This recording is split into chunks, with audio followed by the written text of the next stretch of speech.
The laughter hit Clara Whitmore before she even crossed the threshold. She heard it from outside, bright, cutting, the kind that wasn't meant to be hidden. Through the warped wooden door of the cattleman's hall, she could make out the voice easily enough.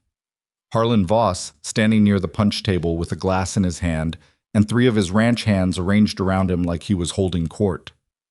"Someone told me Clara Whitmore bought herself a new dress for tonight," Harlan said, loud enough to carry. "I told him, hell, where'd she find one big enough? You'd need to sew 2 feed sacks together and pray real hard."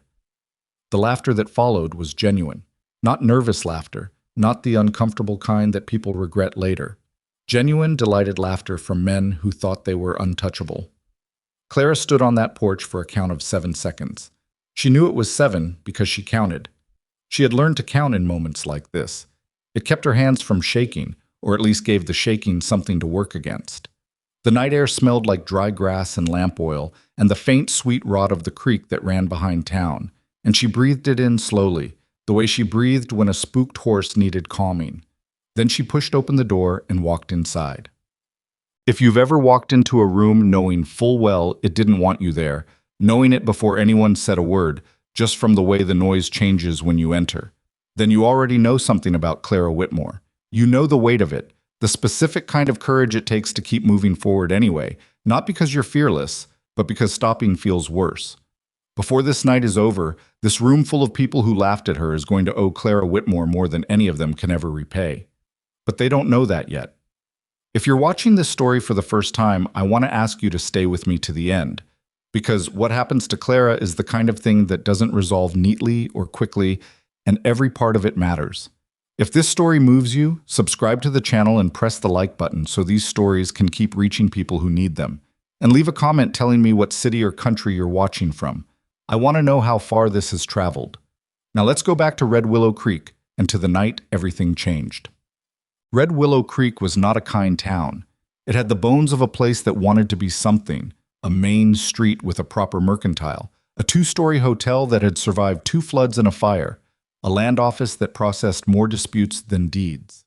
The cattlemen who built their ranches in the surrounding valley had built the town as an afterthought, a place to do business and drink and occasionally dance, and it reflected their priorities. It was functional and hard and a little cruel at the edges, the way frontier towns often were when money was concentrated in a few sets of hands. Harlan Voss had 3 of those hands. Not literally, but close enough. His family had come into the valley a decade before most of the others, had claimed the best water access along the creek's northern branch, and had spent the years since expanding their holdings through a combination of shrewd negotiation and strategic timing that his admirers called business sense and his neighbors called something else when Harlan wasn't in the room. He was 43 years old, broad-shouldered, and had never in his adult life experienced a consequence he couldn't buy his way around. It had given him a particular kind of confidence, not exactly arrogance, but something adjacent to it, something that read as charisma from a distance and only revealed its true nature up close.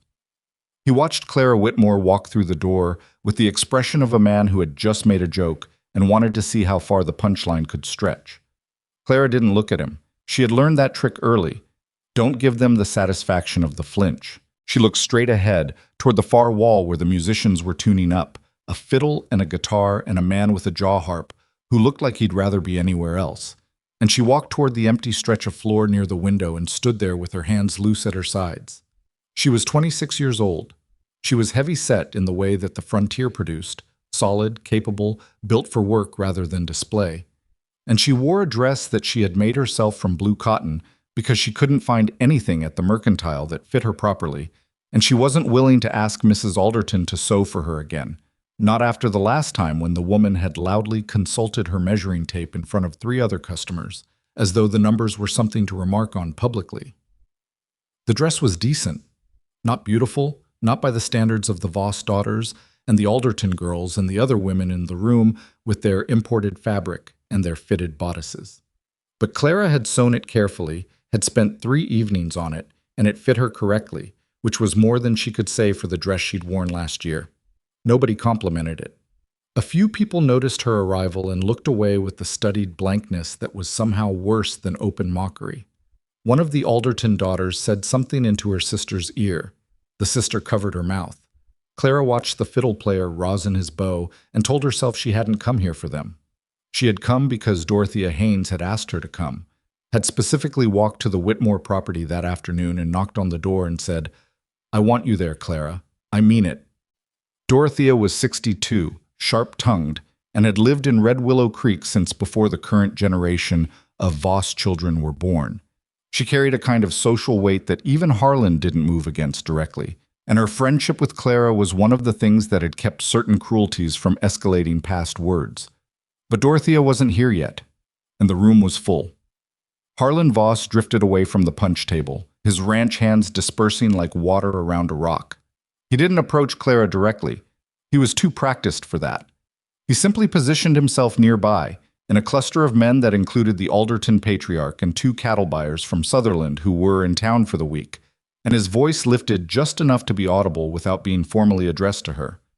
"Haynes' mare threw another foal last spring," he said, nominally to the group. "Thing was lame in the left foreleg from the jump. I told her she'd been letting that line go too long. You start breeding for looks instead of structure, you get pretty horses that can't work." He didn't look at Clara. He didn't need to. One of the Sutherland buyers laughed. The Alderton patriarch smiled into his glass. Clara felt the heat move up her throat and settle behind her eyes. She had been managing horses since she was 12 years old. She had been helping her father assess breeding lines before half the people in this room had set foot on frontier land. She knew more about equine leg structure and gait mechanics than Harlan Voss would learn in 3 more decades of owning horses he paid other people to care for. And the comment wasn't about horses, not really, and everyone in earshot knew it wasn't about horses, and nobody said anything. She breathed. 4 counts in. Hold. 4 counts out. The fiddle player drew his bow across the strings, testing, and the note hung in the air like a question. Jonas Whitmore had come west in 1861 with a pregnant wife, a wagon that was 10 years past its best days, and a talent for reading animal behavior that bordered on uncanny. He had settled the property east of Red Willow Creek, not because it was the best land available, but because his wife had developed a fever 2 days before they reached the valley, and he'd stopped moving at the first place that had clean water and shade. His wife, Marie, survived the fever, but not the childbirth that followed 6 weeks later. Jonas had buried her in the rocky soil at the edge of his property, and then continued, because that was what you did, and because there was an infant who required continuing. He raised Clara the way he knew how to raise things, practically, with attention to what was actually in front of him, rather than what he wished was there. He taught her everything he knew about horses and cattle and land, not because he was progressive in his thinking or because he'd formed any philosophy about women's capacities, but because she was there and she was curious, and it seemed wasteful to leave all that curiosity untended. By the time Clara was 15, she could assess a horse's soundness better than Jonas could. By 18, she was managing his breeding records and corresponding with ranchers 2 counties over about bloodline trades. By 22, when Jonas died of a chest sickness that came on in December and didn't leave, she was running the modest Whitmore operation alone. The operation was modest: 40 horses, a small herd of cattle, enough cultivated land to sustain it. It wasn't wealth, but it was hers, and she knew it down to the individual animal, the way people know things they've earned rather than inherited. What she didn't have was standing. Red Willow Creek made certain distinctions about who counted and who didn't, and the distinctions were clear even if nobody printed them anywhere. They were written in who got credit extended at the mercantile without a second look, who got consulted when a dispute needed settling, whose observations about land or livestock were treated as information versus whose observations were treated as noise. Clara had observed, over years of quiet attention, that these distinctions correlated almost entirely with money and gender and family name, and not at all with whether you actually knew what you were talking about. She had stopped expecting anything different. She had not stopped noticing. Dorothea Haynes arrived 40 minutes into the dance, which was 40 minutes of Clara standing near the window, watching the room sort itself into its familiar configurations.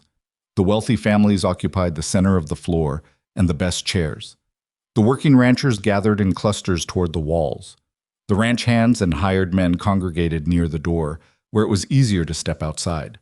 The women without escorts, a category that included Clara and 3 widows and 1 young schoolteacher named Pauline Marsh, who had arrived from Ohio the previous autumn, occupied whatever territory was left over. Dorothea came in like weather.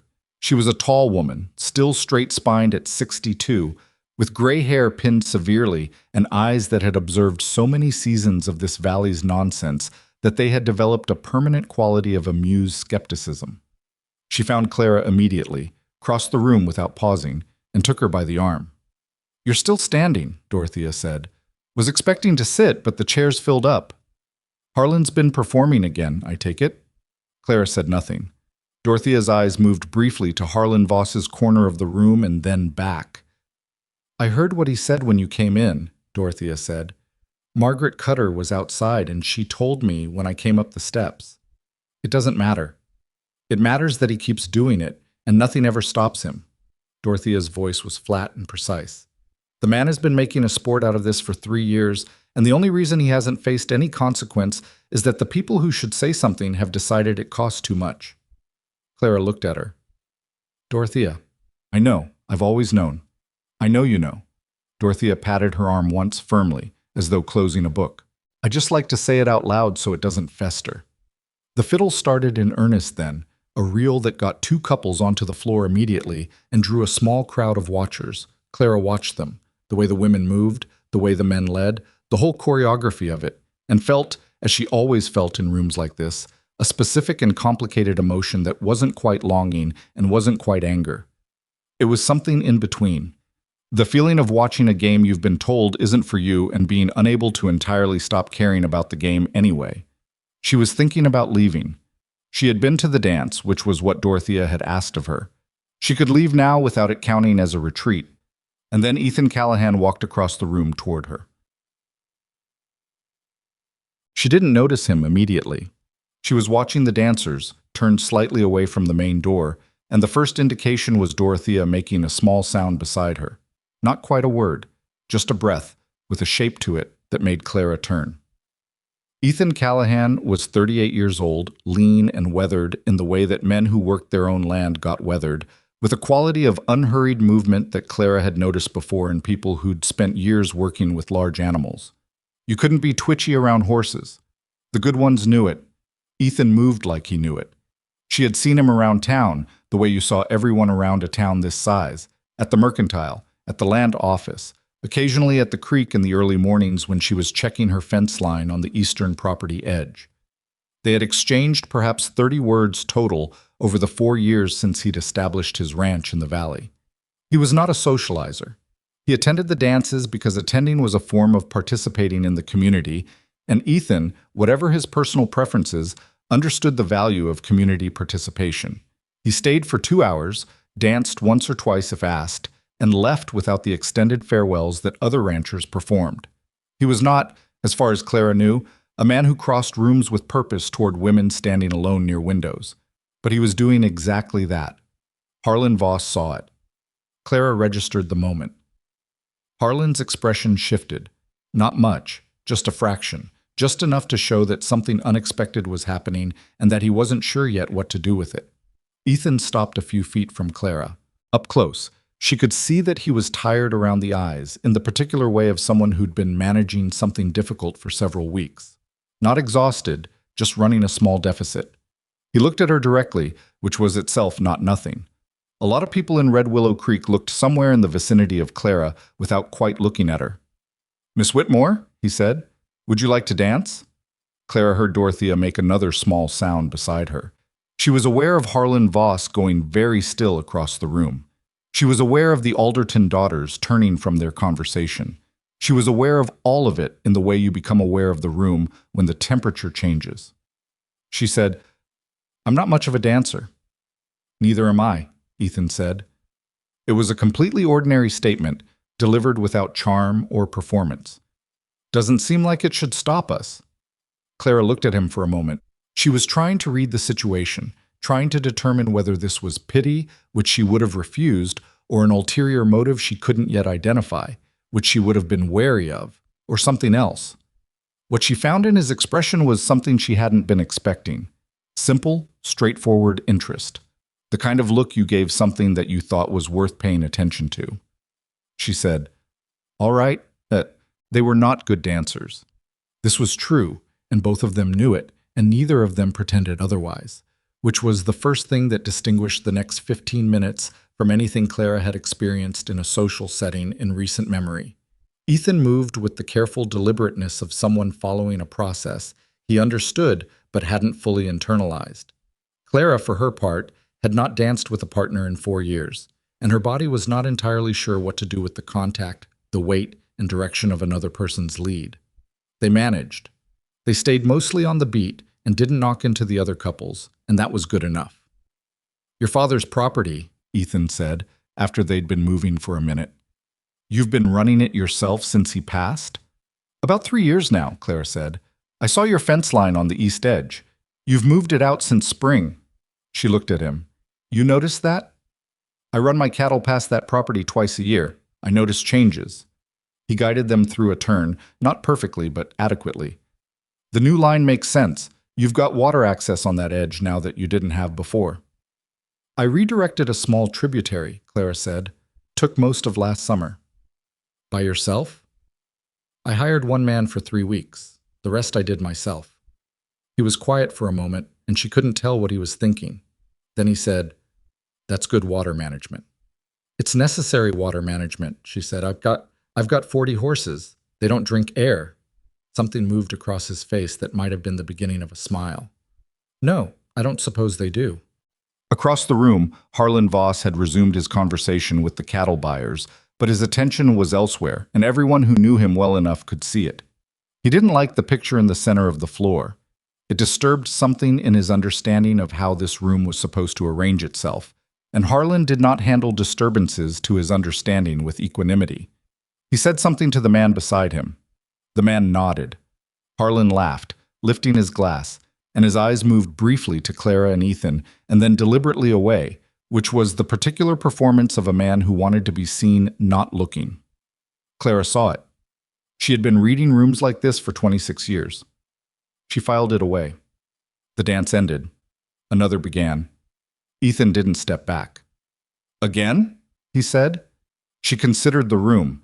She considered Harlan's corner and Dorothea's expression from the wall, which had gone from concern to something more complicated. She considered the Alderton daughters and the cattle buyers and the fiddle player who had finally found his stride and was making the instrument do something worth listening to. She said, "Yes."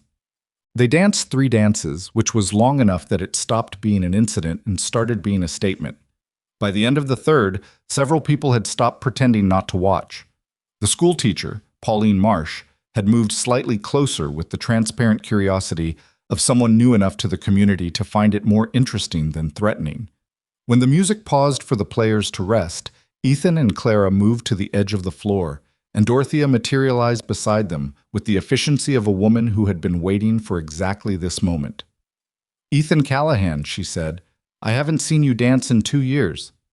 "I got better reasons this year," he said, which was such a direct statement that it produced a brief silence among the 3 of them. Dorothea's eyebrows moved approximately 1/4 of an inch. This, from Dorothea, was equivalent to another person falling off a chair. Clara felt something shift in her chest, not dramatically, not the way things shifted in the stories she'd read, but quietly, like a door that had been stuck for a long time moving on its hinge.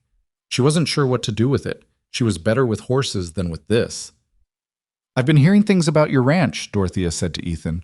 "The northern pastures." A muscle tightened briefly at the corner of Ethan's jaw. "Who told you?" "People talk," Dorothea said. "It's what people do in towns this size. I hear the creek's been down for 3 seasons running on your north side. That your grass is showing stress." Ethan was quiet for a moment. "It's been a dry run," he said finally. "We're managing." "Managing," Dorothea repeated, with the specific weight she gave words when they didn't quite cover the situation. Clara had been listening. She had been thinking, the way she thought about land and water and the behavior of living things in conditions of scarcity. She knew the north side of Ethan's property, had ridden past it enough times to have a picture of the terrain in her mind, the grade of it, the way the soil changed texture as you moved toward the upper elevation, the pattern of the vegetation. She said, "Are you losing the creek flow, or is it changing course?" Ethan looked at her. "Both. There's a blockage somewhere upstream. Something's redirecting the main channel." "Have you walked the upper channel?" Last spring. I couldn't find the source. You need to go further up, Clara said, past the second fork. There's a rock formation about 3 miles north of your property line that shifts with heavy freeze and thaw. If you've had a wet winter followed by a hard spring, it can be redirecting flow. I've seen it with other creek systems in this valley. He looked at her for a long moment. How do you know that? Because I spent 6 months learning this valley's water before I redirected my own tributary, she said. You can't move water without understanding where it wants to go in the first place. Dorothea made a sound that was, unmistakably, satisfaction. Ethan's expression had changed. Not dramatically. He wasn't a dramatic man, but something had shifted in the way he was looking at her, the way a problem looks when you realize it has a solution you hadn't considered. He said, "Would you be willing to ride out and look?"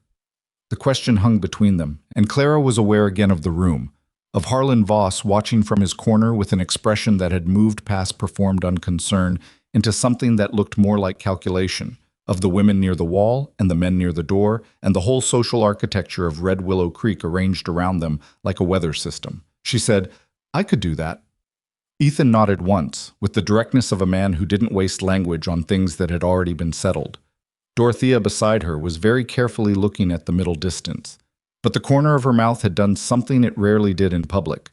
Outside, the creek ran past in the dark, low and slow and patient, the way water was when it was waiting for conditions to change. And Clara Whitmore stood in the room that had laughed at her 3 hours ago and felt, for the first time in longer than she could measure, that the ground under her feet might actually be solid. She didn't trust it yet. She'd learned too much about the gap between how things felt and how they turned out to trust it yet. But she didn't look away from it either. They rode out 3 days after the dance, in the early morning when the air still had some cool left in it before the sun burned it away. Clara had almost talked herself out of going twice. The first time was the evening after the dance, when she was back on her own property feeding the horses and the whole thing. Ethan asking her to dance, the conversation about the creek, the way he'd looked at her when she talked about water management, had taken on the slightly unreal quality that events sometimes acquired when you replayed them alone in the dark. She had stood at the fence rail with a bucket of oats and thought, very seriously, that she had probably misread the situation. That Ethan Callahan was a practical man who had identified a practical problem and was looking for practical help, and that she had layered meaning onto something that was simply transactional, and that riding out to his north pasture would be professional and unremarkable and nothing more. The second time was the morning of the ride itself, when she was saddling her mare, Prospect, and her hands were moving through the familiar motions, but her mind was running ahead to the encounter and cataloging all the ways it could go wrong. She went anyway, partly because she'd said she would, and Clara Whitmore did not say she would do things and then not do them. Partly because the problem itself genuinely interested her, the creek diversion, the upstream blockage, the particular mechanics of how this valley's water moved. And partly because she was 26 years old and she was tired of talking herself out of things. Ethan was waiting at the property line where his land met the open stretch before the creek's second fork. He had a gray horse, solid and unremarkable, and he'd brought a canvas pack with tools and a coil of rope, which told her he'd been thinking about this practically rather than just looking for a second opinion. She appreciated that. Men who called you in for your expertise and then brought nothing but their own uncertainty were more work than the problem itself. He nodded when she rode up. "Morning." "Morning," she said. "You been up long?" "Few hours. Had a heifer with trouble overnight." "She come through?" "Eventually." He turned his horse north. "It took longer than I'd have liked." They rode without much conversation for the first mile, which suited Clara. She was studying the terrain, the angle of the land, the way the vegetation changed as the elevation shifted, the texture of the soil at the creek's edge where it was visible. The creek was low, notably low for the season. She could see the waterline marks on the rocks, the pale mineral deposits left where water had been and wasn't anymore. And the gap between where the water was now and where it had been was too large to be purely seasonal. Something was wrong upstream. "How long has the north pasture grass been showing stress?" she asked. "Came on hard this past spring," Ethan said. "But looking back, I think it started 2 summers ago. I was attributing it to the dry spells, but the timing's been off. The pastures that rely on runoff are fine. Only the ones that depend on the creek flow are struggling." That's consistent with a diversion, Clara said. If it was a general drought issue, you'd see uniform stress. Selective stress along the creek-dependent sections means the problem is upstream. He looked at her sideways. You figured all this out just from me describing it? I figured some of it out, the rest I need to see. She paused. You've been managing this for 2 years without finding the source? I found what I thought was the source twice, he said. A debris jam, first time. A beaver dam the second. Cleared both. Made a temporary improvement. But the problem came back. Worse each time. Clara turned this over in her mind. A debris jam and a beaver dam, both addressed, both providing only temporary relief, which meant the real issue was further up. And those two blockages were symptoms rather than causes, the system trying to correct around a problem rather than the problem itself. The rock formation I mentioned, she said, the one north of your property line. Have you actually walked that section of the upper channel? Not past the fork. That's the issue, she said. You're managing the downstream effects. The actual cause is upstream. He was quiet for a moment, then he said, I didn't know anyone had mapped the upper channel past the fork. I mapped it myself, Clara said. 2 winters ago, when I was working out my tributary diversion. I had to understand the whole system before I touched any part of it. Ethan looked at her then. A direct, assessing look that Clara was getting more accustomed to. He had a way of paying attention that was complete rather than polite. When he looked at you, he was actually looking at you, not at the version of you he'd already decided existed.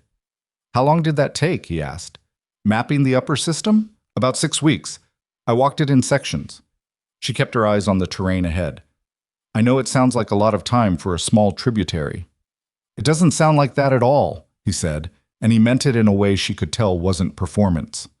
They found the source of the problem. 2.5 hours into the ride, in a narrow section of the upper channel where a series of rock faces came together in an angle that created a natural pressure point. Clara had remembered it from her own mapping. A place where the channel had looked stable, but where she'd noted the geology as potentially unstable in heavy freeze-thaw conditions. The rock had moved. Not dramatically, not the way a landslide moved, but enough. A shelf of granite had shifted roughly 2 feet along a seam, redirecting the channel's main flow into a secondary fissure that ran laterally rather than downstream. Some water was still making it through the original channel, enough to prevent the downstream section from going completely dry. But a significant portion of the flow was being lost into the rock. Ethan crouched at the edge and studied it for a long time without speaking. Clara stood beside him, working through the problem in her mind. The shift was too heavy to move manually.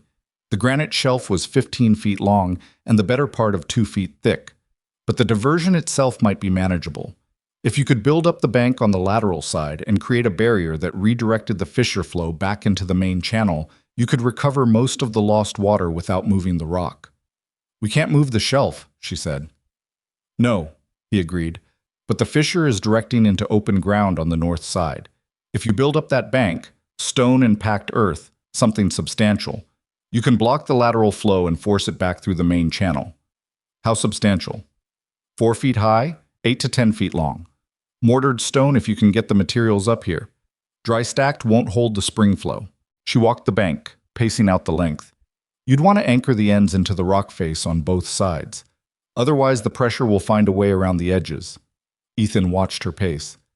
You've done something like this before? Similar problem, smaller scale, on the east edge of my property. She stopped at the end of her paced section. That's the tributary I redirected. I had a lateral seep that was pulling water off my main source.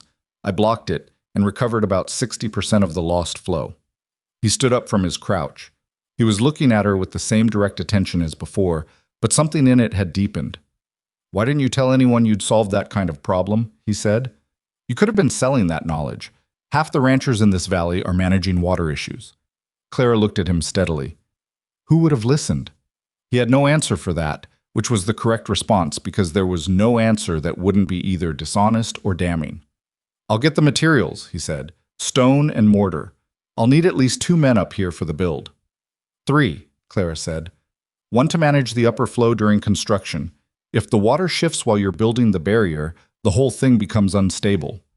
He nodded, absorbing that. Would you be willing to oversee the construction? I'll pay you the same as a contractor. She had not been expecting that. She had been expecting to give him the information and ride back to her own property, and that would be that. The question sat in the air between them, and she turned it over carefully, looking for the catch. "You're offering me work," she said. "I'm offering you work you're qualified to do," he said, which was a precise distinction. "People will talk," she said. Not because it changed her answer, but because it was a fact that needed acknowledging. "People are already talking," Ethan said. "They started the night of the dance. I've decided I don't much care." Clara looked at the rock shelf, at the diverted water running uselessly into the lateral fissure, at the problem she could see how to fix. She thought about Harlan Voss's face when he'd seen Ethan cross the room. She thought about 2 years of managing her own property without anyone asking her opinion on anything more complex than whether she wanted the mercantile to order her more cotton. "All right," she said, "I'll oversee the construction." The work began the following week, and it was harder than Clara had estimated, which she had expected because in her experience work always was.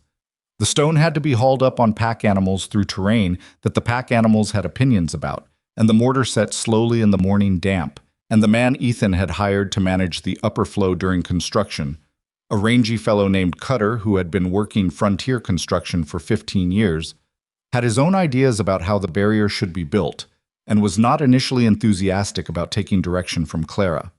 This was not a surprise. She had been taking direction from men who thought they knew better than her since she was old enough to have opinions worth dismissing. She didn't fight Cutter directly. She let him build the first section his way, which was without sufficient anchor depth on the eastern end, and then she walked him through, methodically, what would happen to that end when the spring flow hit it.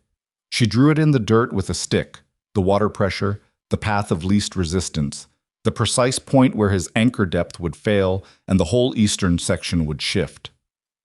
Cutter looked at the dirt diagram for a long time. "How do you know that?" he said. "Because I've built one before and that end failed," she said, "so I deepened the anchor on the rebuild." He rebuilt the eastern anchor. He didn't apologize, but he also didn't argue with her again, which was close enough. Ethan was present for most of the construction, working alongside his hired men rather than supervising from a distance, which Clara had noticed was characteristic of him. He didn't ask her to explain herself in front of the crew. When she made a call, he backed it, and that backing meant the crew followed without much friction. It was a simple thing, and she was aware that it shouldn't feel as significant as it did, but it felt significant nonetheless. By the 4th day, the barrier was built. It wasn't elegant. It was a functional mass of mortared stone and packed earth that sat in the landscape like what it was, a solution to a problem with no aesthetic ambition beyond holding. But it held, and by the afternoon Clara could see the change in the main channel's flow. The water was recovering. Slowly, not dramatically, not the way it would recover after a hard rain, but steadily increasing, filling the channel back toward its old waterline marks. Ethan stood beside her and watched the water rise. "How long before the pasture responds?" he said. "You'll see a change in 3 weeks. Real recovery will take the better part of a season." She watched the flow. "You'll want to rest the north pasture this year. Don't put cattle on it until the grass has had time to reestablish. That means running the south and east sections harder." "Yes," she said. "Is that manageable?" "It's going to be tight," he said honestly. "I've already got more head than those sections comfortably run." Clara had been thinking about this while they worked. The south and east sections of his land were not being used efficiently. She'd ridden them getting to and from the Upper Creek work, and had observed that his rotation pattern was leaving significant sections underladen while others were overgrazed. It was a common problem, the kind that developed gradually when you were managing a large operation without enough hands, and your attention was on the crises rather than the optimization. "Your rotation pattern needs work," she said. "You're leaving 3 sections in the southeast corner consistently underused. If you adjust the rotation, you can distribute the load better without adding pasture." He looked at her. "You figured that out from riding through?" "I observe things," she said. "It's a habit." He was quiet for a moment. "Would you be willing to come back and look at the full rotation? I've been running the same pattern for 4 years. I assumed it was working because nothing had gone obviously wrong."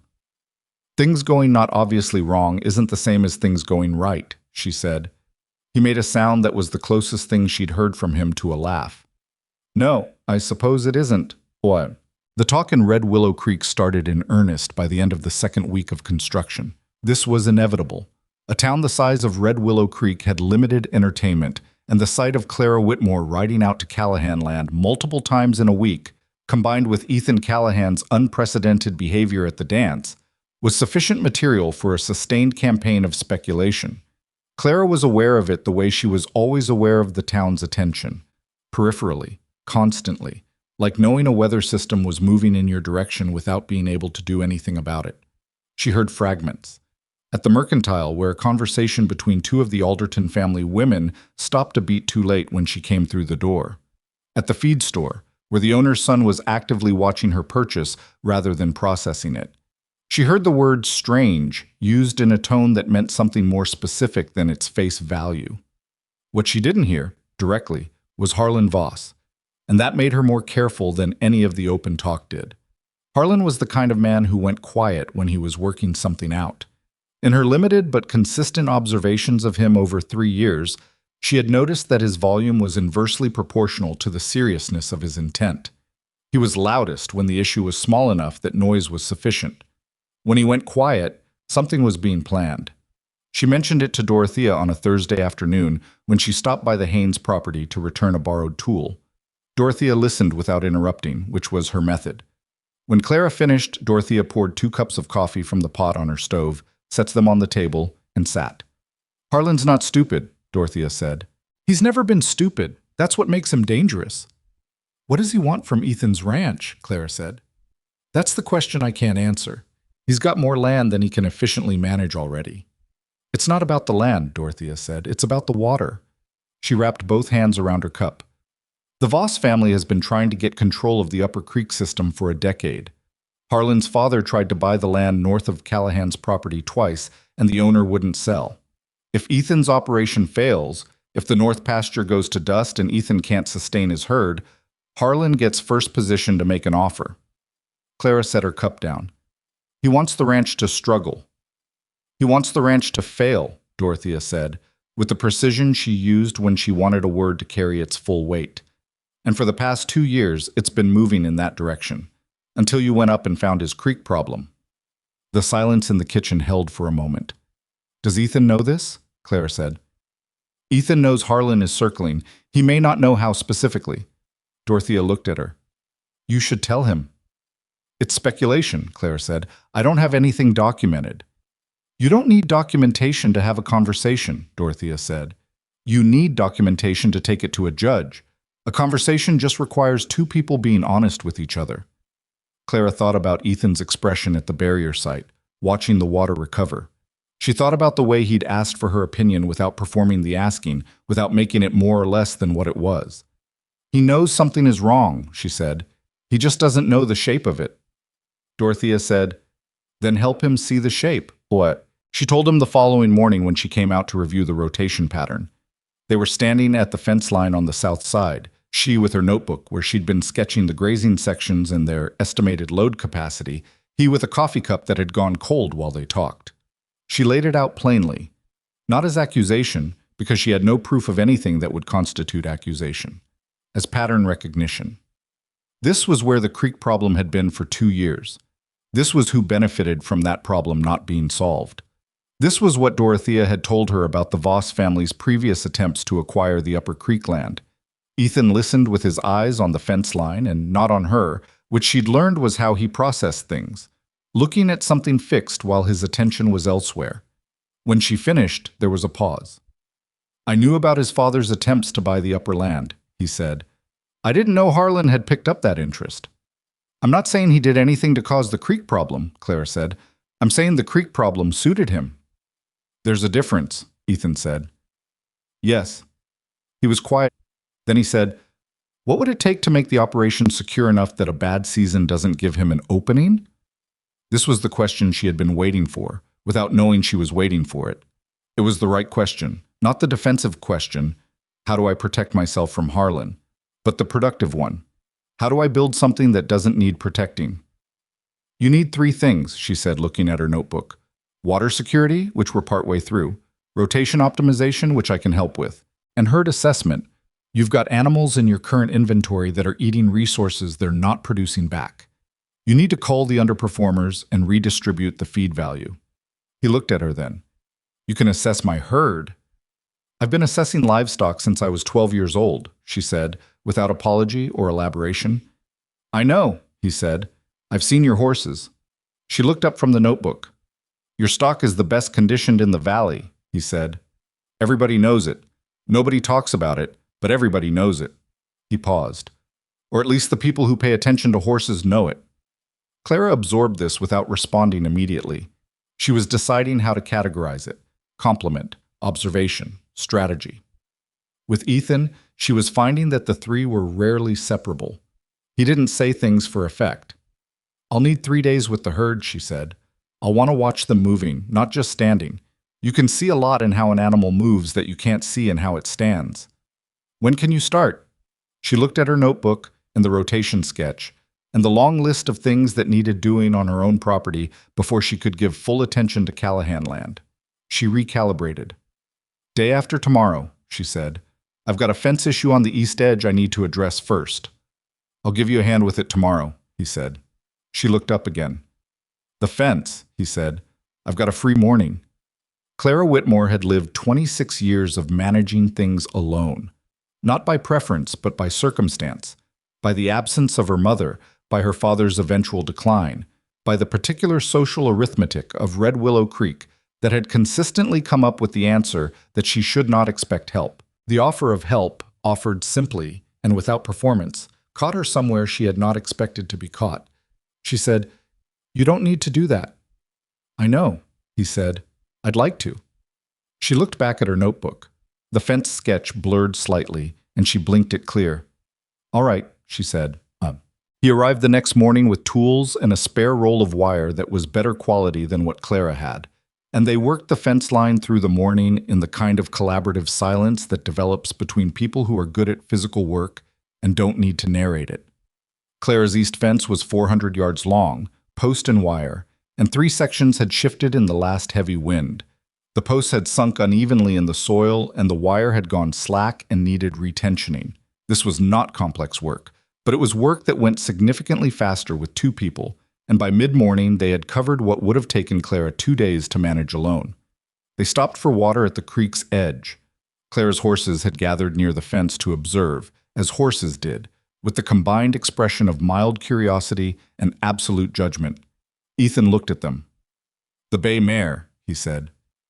She's your breeding lead? Prospect? Yes. Clara looked at the mare.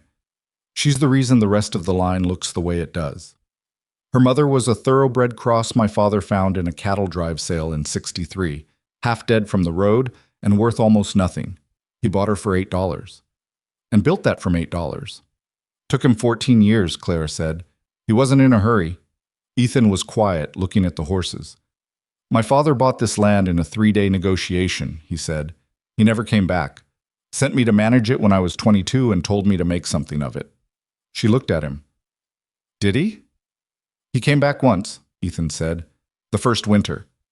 Looked at what I'd built, said more pasture, and went back to the city. A brief pause. He died 4 years ago. Left me the deed and a letter. The letter mostly talked about how much more he would have done with the land if he'd had more time. Clara said nothing, because nothing was right. What I'm saying, Ethan said, is that I understand building something on your own, over a long time, without anyone watching. She looked at the horses. Prospect had come to the fence and was extending her nose toward Ethan with the evaluative interest that she reserved for people she hadn't decided about yet. What do you think of her? Clara asked. Ethan reached out and let the mare smell his hand, then ran his palm along her jaw, confident and unhurried. I think she knows exactly what she's worth, he said. Harlan Voss came to see Ethan on the 5th day after the barrier was completed. Clara was on the Callahan property when he arrived, midway through the herd assessment, moving cattle through the south pasture in sections so she could watch their gait. She was at the far end when she heard horses coming up the main approach, and she straightened and watched Harlan ride in with 2 of his men behind him, the way he always traveled, as though arriving alone might suggest vulnerability. She stayed where she was. She wasn't going to walk up to Harlan Voss with dirt on her boots and assert herself into a conversation she hadn't been invited to. But she watched. Ethan came out of the barn. He and Harlan spoke for perhaps 10 minutes. She couldn't hear the content. She could read the body language. Harlan relaxed and expansive, Ethan contained, the specific stillness he got when he was paying serious attention. At one point, Harlan gestured toward the north pasture, and Ethan turned briefly and then turned back. At another point, Harlan turned and looked in the direction of the far pasture, in the general direction of where Clara was standing, and she watched him see her. His posture shifted. Barely. But it shifted. He looked for another moment, then turned back to Ethan. The conversation continued for 2 more minutes, and then Harlan left, his 2 men filing out behind him without having dismounted. Ethan walked out to the pasture. "What did he want?" Clara asked. "He said he'd heard my creek issue had resolved," Ethan said. "He wanted to know how." "What did you tell him?" "I told him I'd brought in a specialist to assess the upper channel." He paused. He asked who. "And?" "I told him your name." Clara looked at the cattle she'd been moving. "What did he say?" "Not much," Ethan said. "He said he hoped I wasn't paying too much for advice I could probably get elsewhere for free." She kept her eyes on the cattle. "And then?" "Then he mentioned that his Eastern Water Access Agreement comes up for renewal next spring," Ethan said, "and that he'd been meaning to talk to me about the terms." Clara went very still. She knew that Eastern Water Access. It was the shared waterway between Callahan and Vossland, an arrangement that Ethan's father had negotiated originally and that Ethan had renewed twice. If Harlan was signaling the renewal terms were going to change, "He's telling you the price is going up," she said. "That's how I read it." "Because you fixed your creek problem," she said, "which means you're not failing anymore." "Which means he needs a different kind of leverage," Ethan said. Clara turned this over, looking for the full architecture of it. A water access agreement that was suddenly more expensive. A north pasture that was recovering but not yet stable. A rotation pattern that was still in transition. None of it was fatal, but it was designed to apply pressure at multiple points simultaneously. "How much does the Eastern access matter to your operation?" she said. "If the terms go up significantly, it changes the herd economics," Ethan said. He wasn't dressing it. "I've been running close margins this year because of the north pasture losses. I can manage one problem. 2 simultaneously becomes a different question." Clara looked at the south pasture, the cattle moving through it, and she thought about water and leverage and the specific patience of a man like Harlan Voss, who had been positioning himself for years, and was only now beginning to show the shape of what he'd been building toward. She thought about her 6 weeks mapping this valley's water. She thought about what she knew about the Eastern Waterway and where it came from and how it connected to the larger system. "I need to look at something," she said. "Give me a few days." "What are you looking for?" "I'm not sure yet," she said honestly, "but I think there's something in the Eastern water system that Harlan is counting on you not knowing." She looked at him. "He's been pushing terms on agreements for years, and people pay what he asks because they don't understand the underlying system well enough to know if they have alternatives." "Do we have alternatives?" "I don't know yet," she said, "but I know how to find out." Ethan looked at her for a moment with that direct, complete attention. "All right," he said. "What do you need?" She needed 3 days and access to the county land records in the territorial office in Sutherland, and a clear 4 hours in the morning to ride the Eastern Waterway without anyone else's schedule attached to the plan. What she didn't say was that she also needed him to keep trusting her judgment long enough for her to find what she suspected was there. A counterargument, a leverage point, a piece of geography or documentation or creek system fact that Harlan Voss had built his entire strategy around no one ever finding. She didn't know if it existed. She knew it was worth looking for. She had spent 6 weeks learning this valley's water. Not for any particular crisis. Not because she'd known this moment was coming. But because she was a woman who believed in knowing the ground under her feet as completely as possible, because she'd learned early that nobody was going to know it for her. That habit, unglamorous and time-consuming and invisible to everyone in Red Willow Creek who had decided she didn't matter, was about to matter very much. She rode to Sutherland alone, which was a 2-day trip each way, and which she told no one about except Dorothea, who received the information with characteristic economy and said only, "Take the north trail past the junction. The south bridge has been soft since the spring flood." Clara left before dawn on a Tuesday, Prospect moving steady beneath her in the dark, and she spent the first hour of the ride in the particular silence that exists before the world has fully committed to the day. She had packed light, a bedroll, 3 days of food, her notebooks, and the $40 she'd taken from the tin box under her floorboards, which represented most of her liquid savings, and which she was choosing not to think about too hard. She had a specific thing she was looking for in the territorial records.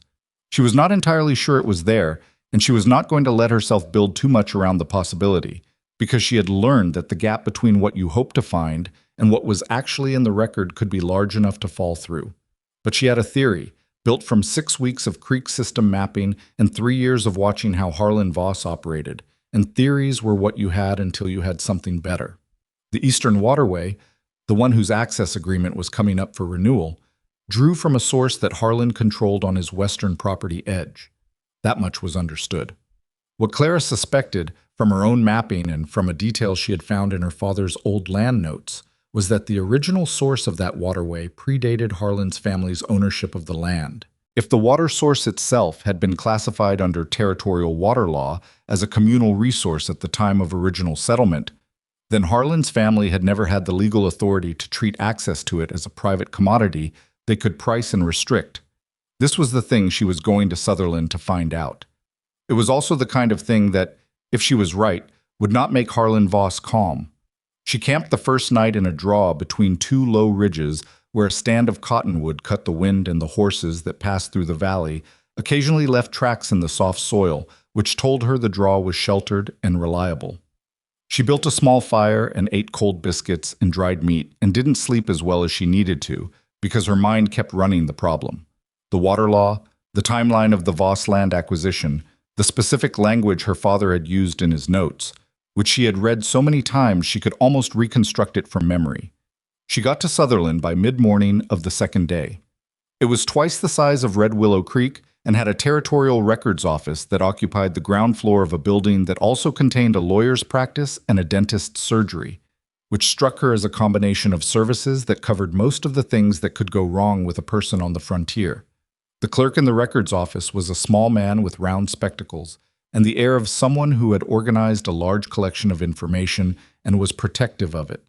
He looked at Clara with the assessment she was accustomed to, registering her appearance, forming a rapid conclusion, then applying that conclusion as a filter through which all subsequent information would be processed. She set her notebook on the counter and said, "I need the original settlement records for the Red Willow Creek Valley. Specifically, the water rights classifications from the Territorial Commissioner's assessment of 1861 and 1862. He looked at her notebook, then at her. "Those are original records." "Yes," she said. "I know what I'm asking for. I'd need a reason for access. I'm researching water rights relevant to a land dispute in the valley," she said. "I'm prepared to document my inquiry and sign whatever access form you need." He looked at her for another moment. She held the look without breaking it, not aggressively, just steadily, which was the technique she used with horses who were deciding whether they were going to respect her. He produced an access form. She signed it. He went into the back room and came out 20 minutes later with a wooden box that contained a collection of territorial documents in varying states of preservation, organized by year and category, with a thoroughness that suggested the small man with the spectacles was, whatever his other qualities, genuinely good at his work. Clara sat at the reading table and went through the documents with the methodical patience that she applied to any problem that required it. This was not exciting work. It was the work of reading careful bureaucratic language from 15 years ago, cross-referencing dates and property boundaries and water classifications, building a picture from pieces that didn't announce their significance. She found it in the third hour. It was a commissioner's notation from September 1862, attached to the original water rights assessment for the eastern section of what was then called the Red Willow Creek Valley Territorial Grant. The notation was brief, dry, and written in the formal language of territorial administration, but its meaning was unambiguous. The water source that fed the Eastern Waterway, the specific spring on the western edge of what was now Voss land, had been classified in 1862 as a communal resource under Territorial Water Statute 14, which meant that any private landowner who subsequently acquired the surrounding land acquired it, subject to the communal access rights established at settlement. Harlan Voss's family had purchased that land in 1868, 6 years after the classification. The deed they would have received made no mention of the water classification, which was not unusual. Deed transfers routinely failed to carry forward encumbrances that existed in the territorial record rather than the deed itself. But the classification existed. It was in the record. It had never been challenged or superseded, which meant that Harlan had been charging access fees for 15 years on water he did not legally have the right to restrict. Clara sat with this for a long time. She read the notation twice more, slowly, making sure she was reading it correctly and not seeing what she wanted to see rather than what was there. She had her father's old land notes in her bag, and she cross-referenced the description of the spring with her father's description, and they matched, creek system notation for notation. She copied the relevant sections in her notebook, word for word, with the document reference numbers and the date. She asked the clerk if she could obtain a certified copy of the original notation, which cost her $3 from the tin box money and required another 30 minutes of the clerk's careful work, and she received it in a sealed envelope that she placed inside her notebook and then inside her shirt, close to her body, because she was not leaving it accessible in a saddlebag for 2 days of trail. On the ride home, the thing she thought about most was not Harlan Voss and what this meant for him. She thought about her father, sitting at his kitchen table in the evenings with his land notes and his creek diagrams, mapping this valley with the patient attention of a man who had learned that understanding the ground under your feet was the only reliable kind of security. He had written the notation about the spring in 1871, 10 years before he died, and he had probably not known he was documenting something that would matter this way and to this extent.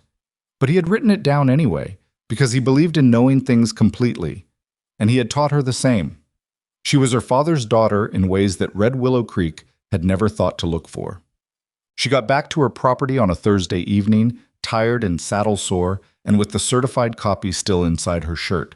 She fed and watered Prospect, checked her east fence line by lantern, confirmed that her horses were all accounted for, and that nothing on the property had gone wrong in her absence, and then sat at her kitchen table and ate cold beans from a jar because the fire wasn't worth building for one person at this hour. She went to see Ethan the next morning. He was in the barn when she arrived, working on a piece of harness that had split at a stress point. He looked up when she came through the door, and something in his face shifted at the sight of her. Not dramatically, but she had learned to read his expressions with some accuracy at this point, and what she saw was relief. "You're back," he said. "I said I'd be 3 days." "I know. He stopped. "The Eastern Access Agreement. Harlan sent a rider with a proposed new fee schedule 2 days ago." Clara stopped. "How much?" "Triple the current rate, beginning in the spring." She pulled the notebook from her bag and set it on the harness bench beside him, and then removed the sealed envelope from inside her shirt and set it on top. He looked at the envelope. "Open it," she said. He set down the harness and opened the envelope. He read the certified copy slowly. She watched his expression work through it, reading, rereading, finding the specific language that was doing the work.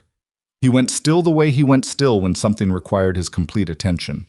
When he looked up, he said, "Is this what I think it is?" The Eastern Spring was classified communal under Territorial Water Statute 14 in September of 1862, she said. The Voss family bought the surrounding land in 1868. They have been charging access fees on water.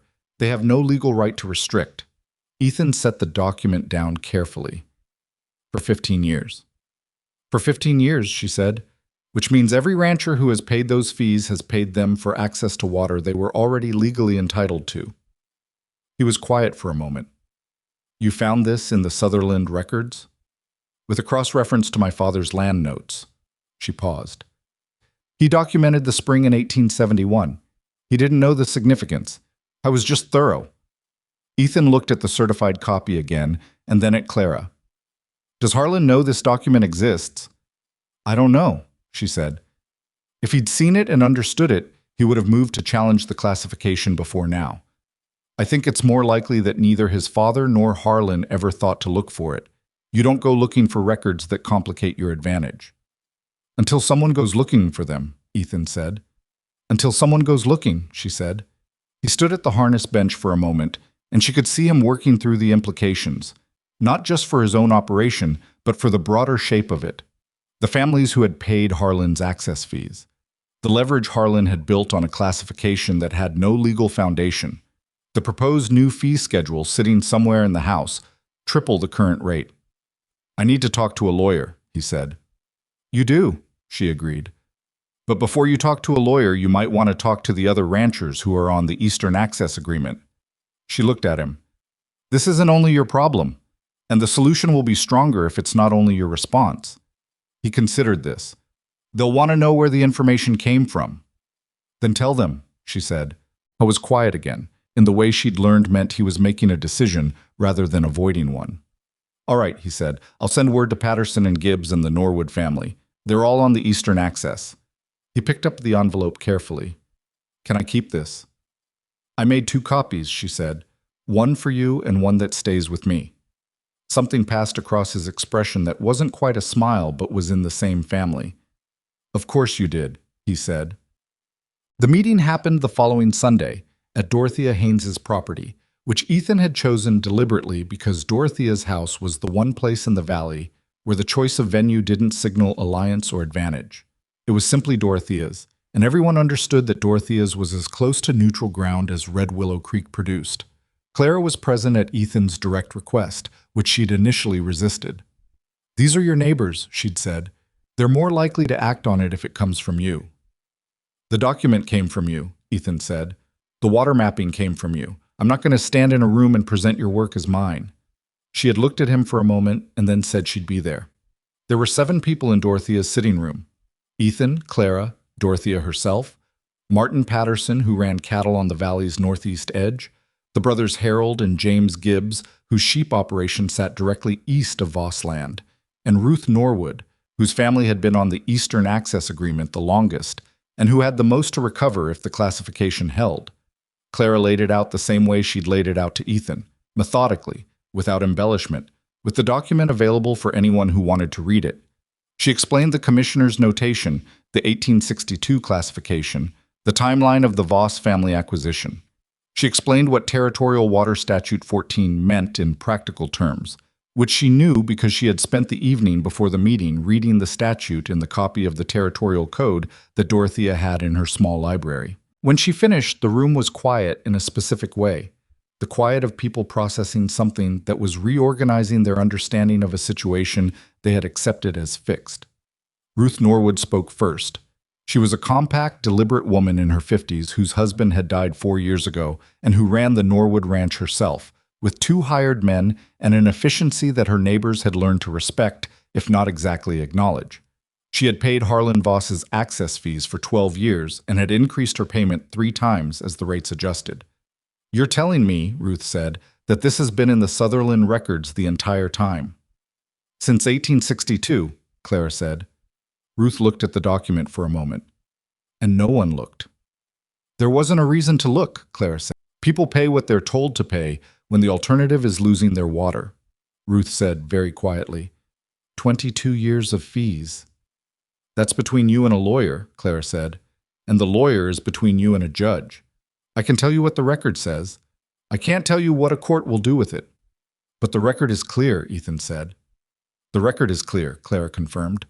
Martin Patterson, who had not spoken until now, was a large man with a weathered face and a habit of turning his hat in his hands when he was thinking. He had turned it perhaps 4 complete rotations during Clara's presentation. He said, Harlan's going to come at this hard. He's going to say the classification doesn't apply, or that it was superseded, or that there's some other arrangement. He might, Clara said. That's what lawyers and judges are for. He's going to know where this came from, Patterson said. He looked at Clara steadily. He's going to know it came from you. I know that, she said. You're not worried? She held his look. I'm concerned about it, Mr. Patterson. There's a difference between worried and concerned. Worried means it stops you. Concerned means you think about it carefully and prepare. Patterson turned his hat 2 more rotations. Then he set it on his knee. All right, he said. What does preparing look like? What it looked like was getting everything documented before Harlan had a chance to react. It meant filing a formal challenge to the access fee arrangement with the Territorial Commissioner's office before the new fee schedule took effect in the spring. It meant each of the affected ranchers retaining the same Sutherland lawyer, a man named Briggs, whom Dorothea knew and had characterized as thorough and unintimidated by money, which were the 2 qualities most required for this situation. It meant keeping the existence of the document quiet until the filing was made, Because once Harlan knew the challenge was formal and official, his options for undermining it became narrower. They agreed on all of this in Dorothea's sitting room on a Sunday afternoon, 5 ranchers and 1 old woman who watched the proceedings with the expression of someone who had been waiting a long time for something sensible to happen, and Clara Whitmore, who had ridden to Sutherland on her own savings and her father's old land notes and come back with the thing that changed the shape of the entire situation. Afterward, when the others had left, Dorothea poured 2 cups of coffee and set them on the table and said nothing for a long time, which with Dorothea meant something. "Say what you're thinking," Clara said. "I'm thinking," Dorothea said, "that you did in 4 days what this valley has needed for 15 years. And I'm thinking about what that means and what it costs." "The costs come after," Clara said. "Yes," Dorothea said. "They do."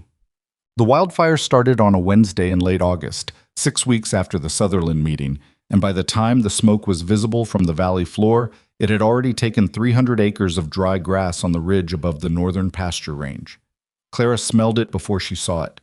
She was in the east pasture with 3 of her horses, walking the fence line she'd been meaning to check since the week before, and the wind shifted and brought something with it that wasn't quite smoke but was the precursor to smoke, the dry, scorched quality of air that had passed over something burning. She looked north. The sky above the ridge had gone a particular shade of orange-gray that she recognized. She moved fast. She got the 3 horses in from the east pasture, closed the gate, and went to the barn for Prospect. She was saddled and moving north inside of 8 minutes, which was the minimum time the process required and not a second less. From the ridge trail above her property, the scale of it became clear. The fire was running along the upper grass range, driven by the same wind that had brought her the smell, and it was moving southeast. Southeast meant the valley floor. Southeast meant the grazing lands, the creek corridors, the hay stores that most of the valley ranchers had laid in for winter. Southeast meant Ethan's north pasture, which was finally recovering, and then Ethan's barn and feed stores, and then potentially the Norwood and Patterson and Gibbs operations beyond. She could see other people on the ridge already, ranch hands from the nearest properties, watching with the combined expression of people who understand a threat and are not yet sure what can be done about it. There was a cluster of Voss riders near the western edge of the ridge, and she noted that they were watching the fire's direction rather than doing anything about it, which told her they were calculating exposure rather than managing crisis.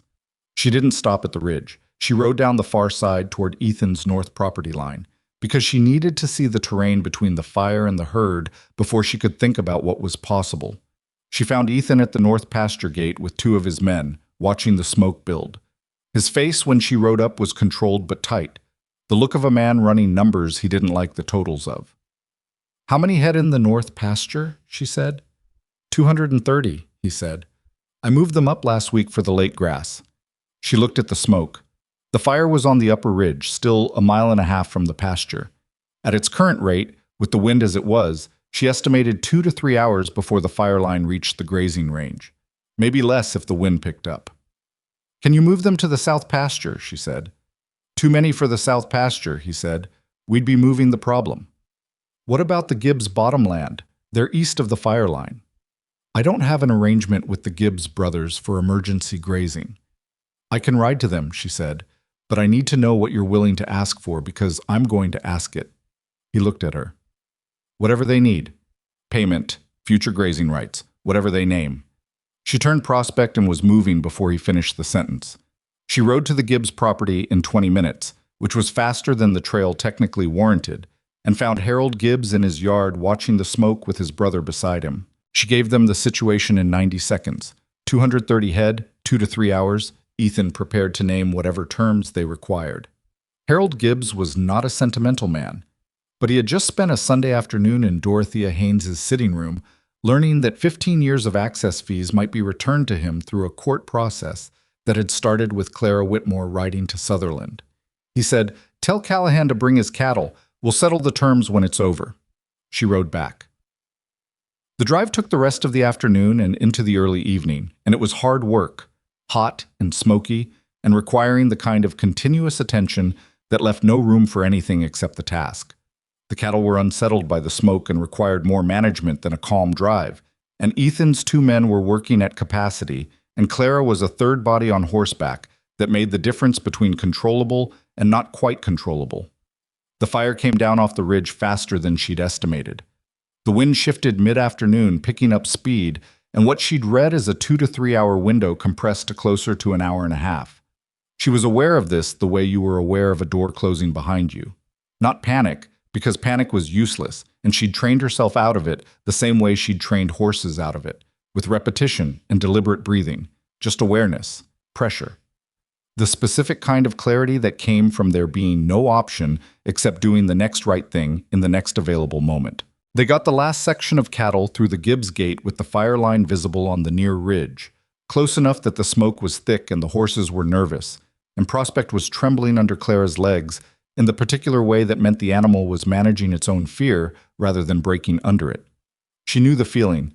She let the mare have her trembling and kept her moving. The gate closed. Ethan's head count had come through with 2 animals unaccounted for. He looked at the gate, then at the smoke, then at Clara. "Where?" he said. "Southeast corner," she said. "I saw 2 strays break that way when the smoke shifted. I'll go. I'll go with you." He looked at her for half a second. Then they both turned south. The southeast corner of the north pasture was already hazy when they reached it. The strays, a pair of yearlings who had broken from the main group and gotten confused in the smoke, were standing at the far fence line making the specific sound of cattle that couldn't figure out which direction was safe. Clara came at them from the left and Ethan from the right, and they moved them through the gap in the fence toward the main trail. And it took longer than it should have because one of the yearlings decided that doubling back was preferable to moving forward, and Clara had to cut the animal 3 times before it committed to the right direction. She got a face full of smoke in the process that made her eyes water and her lungs feel scraped for the next hour.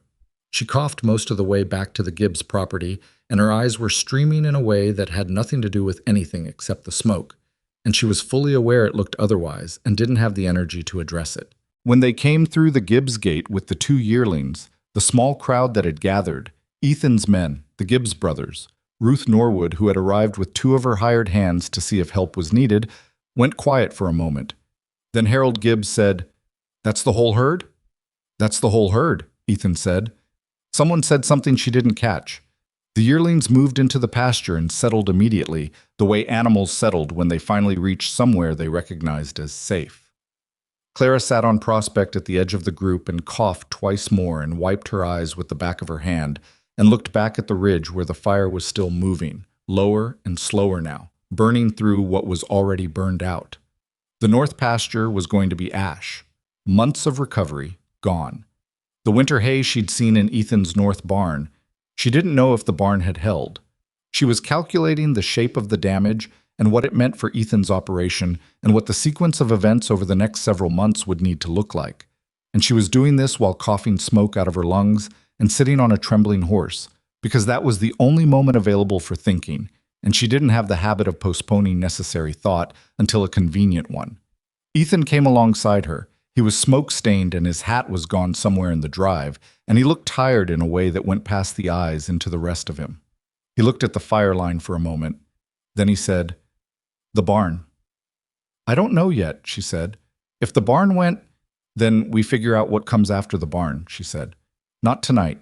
Tonight everything is still too close." He was quiet. Prospect had stopped trembling, settling into the stillness that horses found after sustained stress when the immediate danger passed. He reached out and put his hand briefly on the mare's neck, the same way he'd done at Clara's fence line weeks ago, and Prospect accepted it the way she accepted things from people who had earned her opinion. "You didn't have to come back for the strays," he said. "That was my problem to solve." "It's a 2-person job," she said, "and I was already there." He looked at her.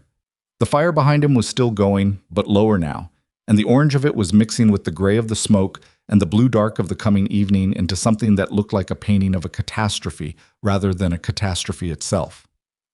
"Clara," he said, and then he stopped, because whatever he was going to say was running up against the difficulty of saying it, which she understood because she had the same difficulty herself with certain things. She waited.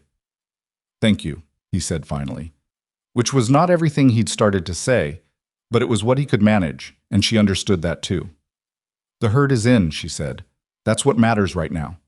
She turned Prospect toward the gate, and he turned his horse alongside her, and they rode back through the Gibbs property in the early evening with the fire still burning on the ridge behind them, the smoke rising into a sky that was moving from orange to purple, and the valley below them full of the ordinary sounds of animals that had come through something hard and were still, improbably, intact. Not everything was intact. She knew that. The reckoning of what had burned and what it would cost was still ahead of them. The challenge to Harlan's water fees was still moving through its slow legal process. The north pasture was going to be ash by morning, and ash didn't grow winter grass, but the herd was in. The document was safe. The people in Dorothea's sitting room had made a choice about what kind of valley they wanted to live in. And Clara Whitmore, who had started this season standing alone near a window at the cattleman's hall, while a room full of people decided she didn't matter, was riding back through the early dark with smoke in her lungs and her eyes still watering and prospect moving steady and sure beneath her, knowing the ground, knowing the way, finding the path through in the dark, the way she always did. Not because it was easy, but because she had learned that knowing the terrain was always worth the time it took, and because she had never once in her life been willing to stop short of the things she set out to do. The ridge burned behind them. The valley waited ahead.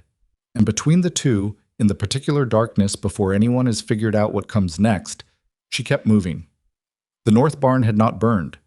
Clara found this out the next morning when she rode back to Ethan's property at first light, alone, before anyone else was moving, because she needed to know the full shape of the damage before she could think usefully about what came next. The barn had survived because of the way the wind had shifted in the final hour of the fire's run. It had pushed the fire line east before it reached the structure, which was luck and nothing more than luck. And she noted this without attaching any larger meaning to it. Luck was luck. You were glad for it, and you didn't build plans around it. The north pasture itself was a different story. She stood at the fence line in the early morning and looked at what had been, 3 days ago, 60 acres of recovering grassland, and what was now 60 acres of ash and scorched soil and the skeletal remains of the brush that had filled the low sections. The smell was the specific smell of land that had burned, not fire smell anymore, but its aftermath, the mineral flatness of things reduced. 2 of the fence posts on the western edge had burned through at the base and leaned at angles that meant the fence line was compromised.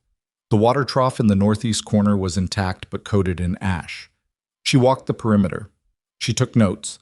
She measured what she could measure by eye and estimation and recorded it in her notebook with the precision she brought to every assessment, because precise damage meant precise recovery planning, and imprecise damage meant you were always guessing. Ethan found her at the northeast corner an hour into her walk, coming from the direction of the barn. "Barn standing," he said. "I saw." He looked at the pasture. In the morning light, with the ash still and flat and the smell of it settled into everything, it looked like the landscape of a different place, not the recovering grassland she'd been optimizing his rotation around, but something stripped down to its base condition, waiting to find out what it was going to become. "How long for recovery?" he said. "Real recovery? 2 full seasons if the soil wasn't cooked too deep." She looked at the eastern section, where the fire had moved through faster and possibly more superficially. Parts of the east side might come back in 1 season. The areas where the brush burned hot are going to need help. You'll want to seed them, or you'll get a weed establishment before the grass returns. "I don't have 2 seasons of south and east pasture to cover this herd," he said. It was a factual statement, not a complaint. It was laying out the problem. "I know," she said. "The Gibbs brothers have the cattle now. Harold told me last night they can hold them through the end of September. After that, he needs his pasture back for his own winter management." She did the arithmetic. End of September was 7 weeks. 7 weeks to find somewhere to put 230 head of cattle through a winter while the north pasture recovered, while the south and east sections were already running above comfortable capacity, while Ethan's operation was still working through the financial effects of 2 years of reduced water flow in the North Creek. She looked at her notes. "Patterson's northeast pasture," she said. "He runs light over there in the winter. He told Dorothea last spring he was thinking about reducing his herd this fall, and the space would go unused. I'd have to lease it. Yes. At a rate that..." Oh, he stopped. Ran the number in his head. Made a face that was not quite a grimace. "It's workable. It's tight, but it's workable if the water fee challenge holds." "The water fee challenge is separate," Clara said. "Don't build your immediate plan on a legal outcome." He looked at her. You think it won't hold? I think legal outcomes take longer than immediate problems, she said. Briggs said the filing would take 3 to 4 months to process. Your cattle need somewhere to go in 7 weeks. He nodded slowly. This was the kind of thinking he was learning to expect from her. Not pessimism, not the deliberate deflation of hope, but the practical insistence on keeping problems in their own lanes. Don't solve a real problem with a hypothetical solution. Solve it with what you actually have available. I'll talk to Patterson today, he said. Before you do, she said, let me finish walking this pasture. I want a complete picture of the damage before you start making commitments to timeline. If part of the east section can be grazed by late spring, it changes how hard you need to lean on the Patterson lease. He was quiet for a moment. Then he said, You walked out here before dawn to assess my damage. I was awake, she said. Clara. She looked up from her notebook. I'm going to say something and I need you to hear it plainly, he said. Not as a transaction, not as one neighbor to another. He paused. You've put your own operation on hold for 6 weeks to work on mine. You spent your own money riding to Sutherland. You rode back into a fire line to help me move yearlings. Another pause. I don't know how to account for that. She looked at him steadily. You don't have to account for it. I want to, he said. The morning was very still around them. The ash didn't move in the absence of wind, and the birds that had fled the fire hadn't returned yet to the north pasture, and the silence had a quality of waiting that Clara was very aware of. She said, Then work hard enough that it was worth something. That's all I ever want from anything I do. He held her look. That's a high standard. It's the only one I know how to use, she said. She went back to her notes. He stood at the fence line a little longer, looking at the pasture, and then he turned and walked toward his horse. She could hear him leaving. She kept writing. The talk about the fire came back around to Harlan Voss within 3 days, which was faster than she'd expected, and in a form she hadn't specifically anticipated. She heard it from Pauline Marsh, the schoolteacher, who came by the Whitmore property on a Friday morning, ostensibly to ask about borrowing Clara's copy of a land survey reference that she claimed to need for a geography lesson, which was plausible enough but also the kind of errand that could have been handled by a note. Pauline Marsh was 24 years old and had been in Red Willow Creek for less than a year, which meant she was still in the phase of observing the valley's social mechanics with the clarity of someone who hadn't yet been absorbed into them. She sat at Clara's kitchen table with the land survey in her hands and said, I heard something at the Mercantile yesterday and I thought you should know. All right, Clara said. Harlan Voss was talking to Mr. Alderton, Pauline said. I wasn't meant to hear it, but I was in the back of the store and they didn't realize. She kept her eyes on the survey. He said the fire started on the upper ridge, on the western edge of the open range. That's where the smoke started, yes, Clara said. He said the dry conditions this summer were exceptional, that the fire was inevitable given the drought. She paused. Then he said that some operations in the valley were being managed in ways that increased risk, that changes to established water systems and land management could have unintended consequences. Clara was still for a moment. He said that directly? Not directly. He was careful about it. Pauline looked up. But Mr. Alderton understood what he meant. I could tell from the way he responded. She paused again. I was suggesting the fire was connected to changes in land management, changes on Callahan land. Clara absorbed this without letting it show on her face, which required some effort. What Harlan was doing was specific and calculated. Not an accusation, which could be challenged, but an implication, which lived in the space between what was said and what was understood. He was not saying Ethan or Clara had caused the fire. He was planting the idea in people who would carry it forward and give it weight through repetition, until the implication had become a kind of ambient suspicion that didn't need evidence because it had never quite been a claim. It was exactly the kind of move she'd have expected from him, and she was irritated at herself for not anticipating it more specifically. How many people were in the store, she said. 6 or 7, I think. The Alderton daughters were there. 2 men I didn't recognize. 6 or 7 people. The Alderton daughters. 2 strangers. The Alderton daughters alone could be relied upon to carry the substance to another dozen people by the end of the week. Thank you for telling me, Clara said. Pauline looked at her with the directness of someone young enough to still ask the questions that older people had learned to navigate around. What are you going to do? I'm going to think about it, Clara said, which was the honest answer. She thought about it for the rest of the day, moving through her own chores, feeding the horses, checking the east fence, working with a young gelding she'd been training for the past 3 months, and letting the problem sit in the background of her mind the way she let land problems sit, letting the shape of them emerge without forcing it. What Harlan was doing was creating a narrative, not facts. He didn't have facts, and the fire was a natural event in a dry summer that had nothing to do with water management on any specific ranch. It was creating a story that connected things which were not connected, and he was doing it in the one place where stories moved fast and facts moved slow. The answer to a false story was not a true story told to 6 or 7 people in the right places. That would only create a competing narrative, and competing narratives were exactly what Harlan wanted, because competing narratives meant ambiguity, and ambiguity was where his kind of influence operated most effectively. The answer was facts. Specific, documented, public facts that were harder to talk around than an implication dropped in the back of a mercantile. She had the creek mapping. She had the commissioner's notation. She had the certified copy of the water classification, and she had the supporting record of the water barrier construction, and she had the herd assessment documentation, and she had, if she was being precise about it, the most thorough record of water management decisions and their outcomes on Callahan land that existed in this valley. She needed to make some of that visible. She rode to Ethan's property the next morning with her notebooks. He listened to the mercantile account without interrupting. When she finished, he said, "Alderton will spread it." "Already spreading," she said. "The daughters were there." "And he's not said anything that can be directly refuted." "Not yet," she said, "but he's building towards something. The implication is the setup.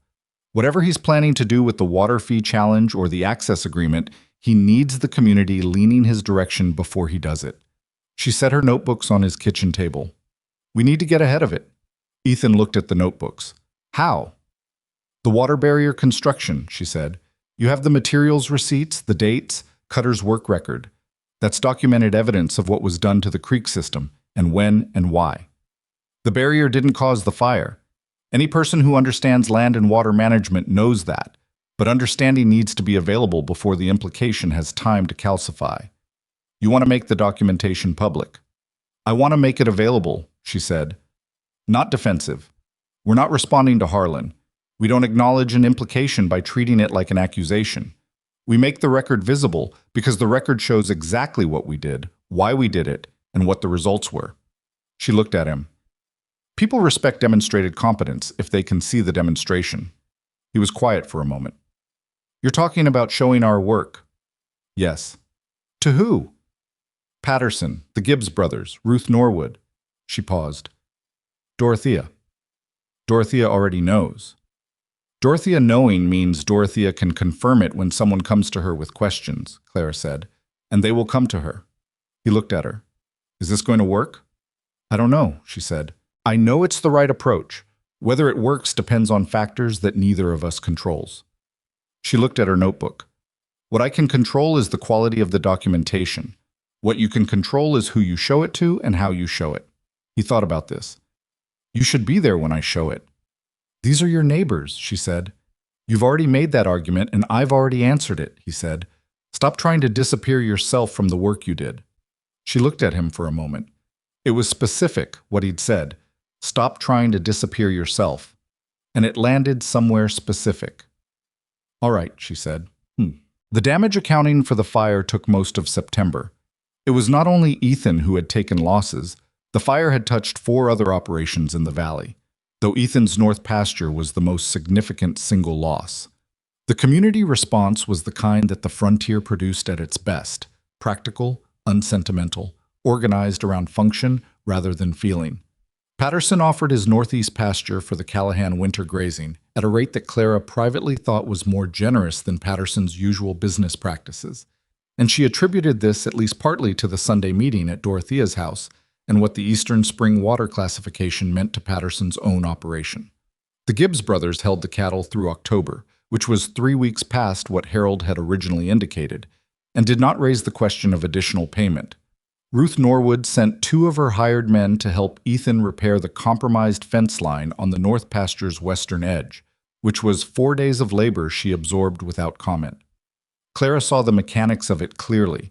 These were people who had come to understand that their situations were connected, that what happened to Ethan's operation had implications for their own, and that the connection had been made visible partly through the events of the past 3 months, and partly through the specific work of documenting and sharing information that had previously stayed siloed. People cooperated more readily when they could see the shape of what they were cooperating around. Harlan saw this too, and it made him move faster than she'd expected. The formal legal response to the water classification challenge came back from the Territorial Commissioner's office in late October, earlier than Briggs had projected, and with a notation that surprised both Briggs and Clara. The Commissioner's office had not only reviewed the 1862 classification, but had located 2 additional supporting documents in the Territorial Archive that Clara had not found, earlier survey records that further confirmed the communal classification of the Eastern Spring. The Voss family's claim to private water rights was, in the Commissioner's language, without sufficient foundation in the original territorial grant. Briggs delivered this news to Ethan at a meeting that included Ruth Norwood, the Gibbs brothers, and Martin Patterson. Clara was there. She had brought her copies of the documentation in her notebook, though it turned out they weren't needed because Briggs had a complete legal packet that was considerably more formally organized than her notebooks, and considerably more useful in a legal context. The Commissioner's finding was not a final judgment. It was a preliminary determination that sent the matter to the Territorial Court for formal resolution, which Briggs said would take 6 to 12 months, and might include a hearing at which Harlan would have the opportunity to contest. But a preliminary determination by the Commissioner's office was significant. It meant the burden had shifted. Harlan was no longer in the position of a landowner defending established rights. He was in the position of a landowner whose rights claim had been found probably insufficient by the territorial authority. When Briggs finished laying this out, the room was quiet for a moment. Ruth Norwood said, "What are the chances he contests?" "Certain," Briggs said. "He'll contest. He has the money for a prolonged legal response, and he has reason to delay as long as possible." "But the preliminary finding stands during the contest period?" Patterson asked. "The existing fee arrangement cannot be increased while the matter is under review," Briggs said, "which means the proposed new rate schedule is suspended." Patterson turned his hat in his hands. The Gibbs brothers exchanged a look. Ruth Norwood was doing arithmetic that Clara could see happening behind her eyes. Ethan said, "What happens to the fees already paid?" Briggs looked at him. "That depends on the final ruling. If the court confirms the communal classification, the question of restitution for prior fees becomes a separate proceeding." He paused. "I want to be honest with you all. That second proceeding would be more complex and less certain than the classification challenge. Courts are more comfortable finding that a wrong existed than they are ordering money returned." This was honest, and Clara respected it. The room absorbed it. After the meeting, outside in Dorothea's yard where the October light had gone thin and flat, Ruth Norwood came to stand beside Clara while the others were still talking near the door. "You rode to Sutherland alone," Ruth said. It wasn't a question. "Yes," Clara said. "At your own expense." "Yes." Ruth was quiet for a moment. She was a woman who, like Clara, had built the habit of not spending words on things that didn't need them. 12 years of fees," she said. "I told you that in Dorothea's house." "I remember." "I'd like to hire you," Ruth said. "I've got a water assessment problem on the southeast edge of my property that I've been avoiding dealing with for 2 years because I didn't know who to bring in." She paused. "I know now." Clara looked at her. "I'm not a licensed land assessor." "You found something in the Sutherland archive that a licensed land assessor and a lawyer between them never found," Ruth said, with the flatness of someone stating a documented fact. "The license is a piece of paper. The knowledge is what you have." Clara thought about the $40 from the tin box under her floorboard. She thought about the work she'd let slide on her own property over the past 3 months. She thought about what a hired assessment of Ruth Norwood's southeast water problem would pay and what she could do with it. "I'll come next week," she said. Ruth nodded once and walked back toward the others. Harlan Voss came to the Whitmore property on a Tuesday in early November, which Clara had been expecting since approximately the day the commissioner's finding was made public. She didn't know the specific date he'd come, but she knew he'd come because a man like Harlan did not absorb a reversal without identifying the source of it and going to that source directly. She was in the corral with the young gelding when she heard the horse coming up her access trail, and she knew from the gait and the number of horses, too, that it wasn't Ethan and wasn't anyone who'd been to her property before. She finished the pass she was working on with the gelding, walked him to the fence, and tied him there before she went to meet whoever was coming. Harlan arrived with one man behind him, which was unusual. He normally traveled in threes. She noted the reduction without knowing what to make of it. He was in his mid-40s and looked it, weathered but not worn, the way men who worked money rather than land tended to age. He rode a horse that was expensive and well-kept, and which he managed with competence rather than feel, which was a distinction that Clara noticed the way she always noticed it. He stopped at her fence line and did not dismount. "Miss Whitmore," he said. "Mr. Voss," she said. He looked at her property with the survey gaze of a man assessing value. She watched him do it without comment. "I'll say what I came to say without a lot of wrapping around it," he said. "You've stirred up a legal situation that has implications for the whole valley, not just my family's interests. I'd like to talk about resolution." "You should talk to Briggs," she said. "He's representing the parties in the legal matter." "I'm not talking about the legal matter," Harlan said. "I'm talking about the situation in the valley, the relationships, the working arrangements that hold this community together." He paused. "Legal processes are slow and expensive for everyone involved, including the people you think you helped. 6 to 12 months of legal review costs time and money that small operations don't have in surplus." Clara looked at him steadily. "What are you proposing?" "A mediated settlement," he said.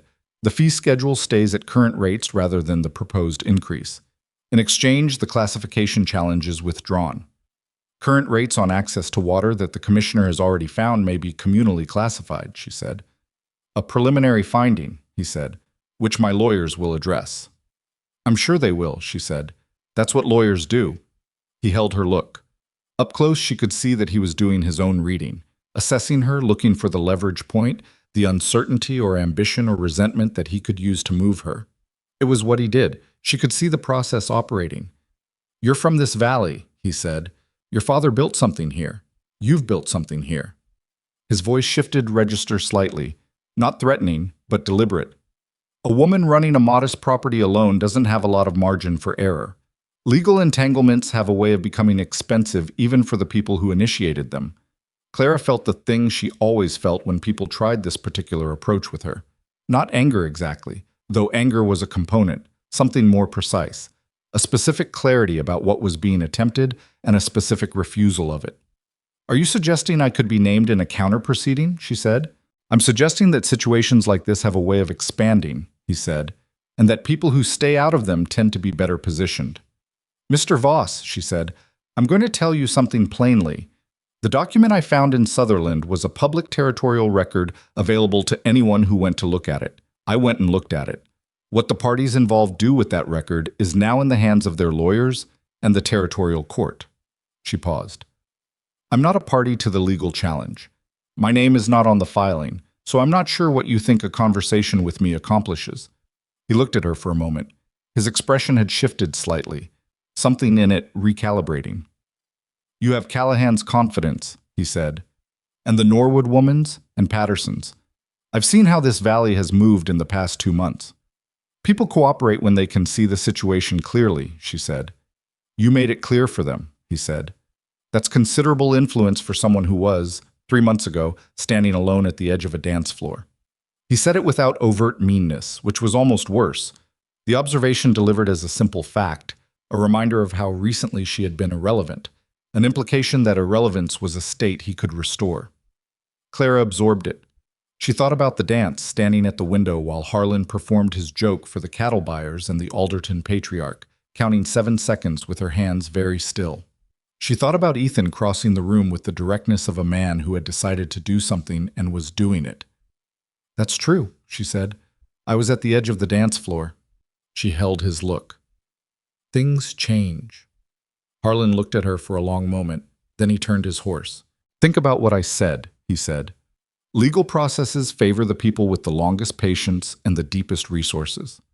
"I'll think about it," she said, which was neither agreement nor refusal, and which she knew he would spend time trying to read. He rode back down her access trail with his one man behind him, and she stood at the fence line until the sound of the horses faded, And then she went back to the corral and untied the gelding and resumed exactly where she'd left off. The gelding had been standing patiently. She ran her hand along his neck once before she took up the lead again. "You did well," she said to the horse. It was habit. She talked to her horses when she was working through something, and she wasn't particularly self-conscious about it. The gelding flicked one ear toward her and then returned his attention to the middle distance. She worked him for another 40 minutes, and then she put him up and went inside and wrote down the exact content of Harlan's visit in her notebook. His words, his tone, the specific offer, the specific threat. Because she had learned that documented conversations had a way of being useful later in forms you couldn't predict at the time. Then she rode to Ethan's. I was in the kitchen when she arrived, going over the winter grazing numbers with the seriousness of a man who had run them several times already and was hoping they'd changed. They hadn't changed. She knew this because she'd run them herself 2 weeks ago. She told him about Harlan's visit. He listened the way he always listened, completely, without performing attention, just actually present for what she was saying. When she finished, he said, "He came to you instead of me." "Yes." "Because he thinks you're the variable," Ethan said. "He thinks you're the one who can be moved." "That's my reading of it," she said. "He's wrong," Ethan said. It was not a question. "He's wrong," she confirmed. He looked at the grazing numbers in front of him for a moment. Then he set them aside. "What do you need from me?" "I need you to tell Briggs about the visit," she said. "Not because it changes the legal matter. It doesn't, because as I told Harlan, I'm not a party to the filing. But Briggs should know Harlan is making informal approaches." "Done," he said. "What else?" She looked at him. He was asking the question with the same directness he applied to everything. Not "what can I do to help," which was the version that put the weight on her to define, but "what do you need," which was specific and assumed she knew. She had spent her adult life managing things alone. 40 horses and a piece of land and a creek she'd spent 6 weeks mapping, and the slow accumulation of knowledge that went with all of it. And none of that work had been worth less because no one was watching it or asking about it. It had been worth what it was worth. But there was something different about being asked what you needed by someone who was actually prepared to provide it. And she was still, after 3 months of this, not entirely fluid with the experience. "I need the winter to be manageable," she said, "for both operations." "Then let's make it manageable," he said. "What does that look like in sequence?" She pulled her notebook out of her bag. She had a sequence. She had a sequence because she was a woman who worked in sequences, who mapped things before she moved them, who understood that the gap between what you hoped for and what you actually got was most safely navigated with a plan that was honest about both.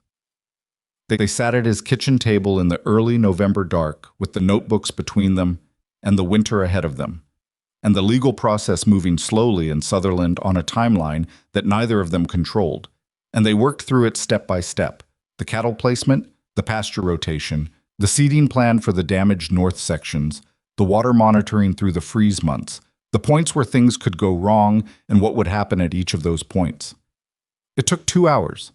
The plan was not perfect. There were gaps and uncertainties and places where the answer was simply that they wouldn't know until they got there.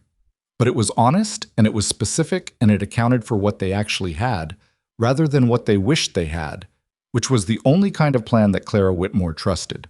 When they finished, the notebooks were full of new notes, and the coffee had gone cold, and the dark outside the windows was the full winter dark of a valley that was settling into its cold weather quiet. Ethan closed his notebook. He looked at her with the direct expression she had learned to read as something beyond assessment, beyond the look of a man processing practical information and forming practical responses. "I want to ask you something," he said, "and I want you to hear it plainly, not as a transaction." She waited. "I know what your father built here," he said. "I know what you've built since he was gone. I know what you know and what you're worth, and I've known it since before the dance, though I wasn't sure enough of myself to say anything before the dance." He paused. "I'm asking if you'd consider building something together, not as a partnership of convenience, as a permanent arrangement." He held her look. "I'm asking if you'd consider marrying me."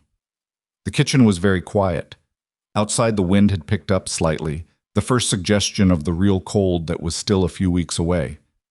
Clara looked at him. She looked at the notebooks on the table between them and the coffee cups and the winter plan they had built together in the past 2 hours. She thought about Harlan at her fence line, reminding her that 3 months ago she'd been standing alone at the edge of a dance floor. She thought about her father and his $8 horse and 14 years of careful building. She thought about Prospect extending her nose toward Ethan the first time he came to her fence line, and Ethan's hand moving along the mare's jaw with the confidence of someone who knew how to be still around things that needed stillness. She was not going to answer quickly, because quick answers to real questions were how you got real things wrong. He seemed to understand this because he didn't fill the silence. He just held his expression and waited, which was what he did. He waited without making the waiting into pressure. She said, "I'm not easy to manage?" "I'm not looking to manage you," he said. "I'm looking to work alongside you." "My property stays mine," she said. "My horses, my land, my decisions about how it's run." "Yes," he said, without hesitation. "I'm going to be wrong sometimes, and I'm going to be hard to convince when I think I'm right, and I am difficult in ways that don't always show up in the easy moments."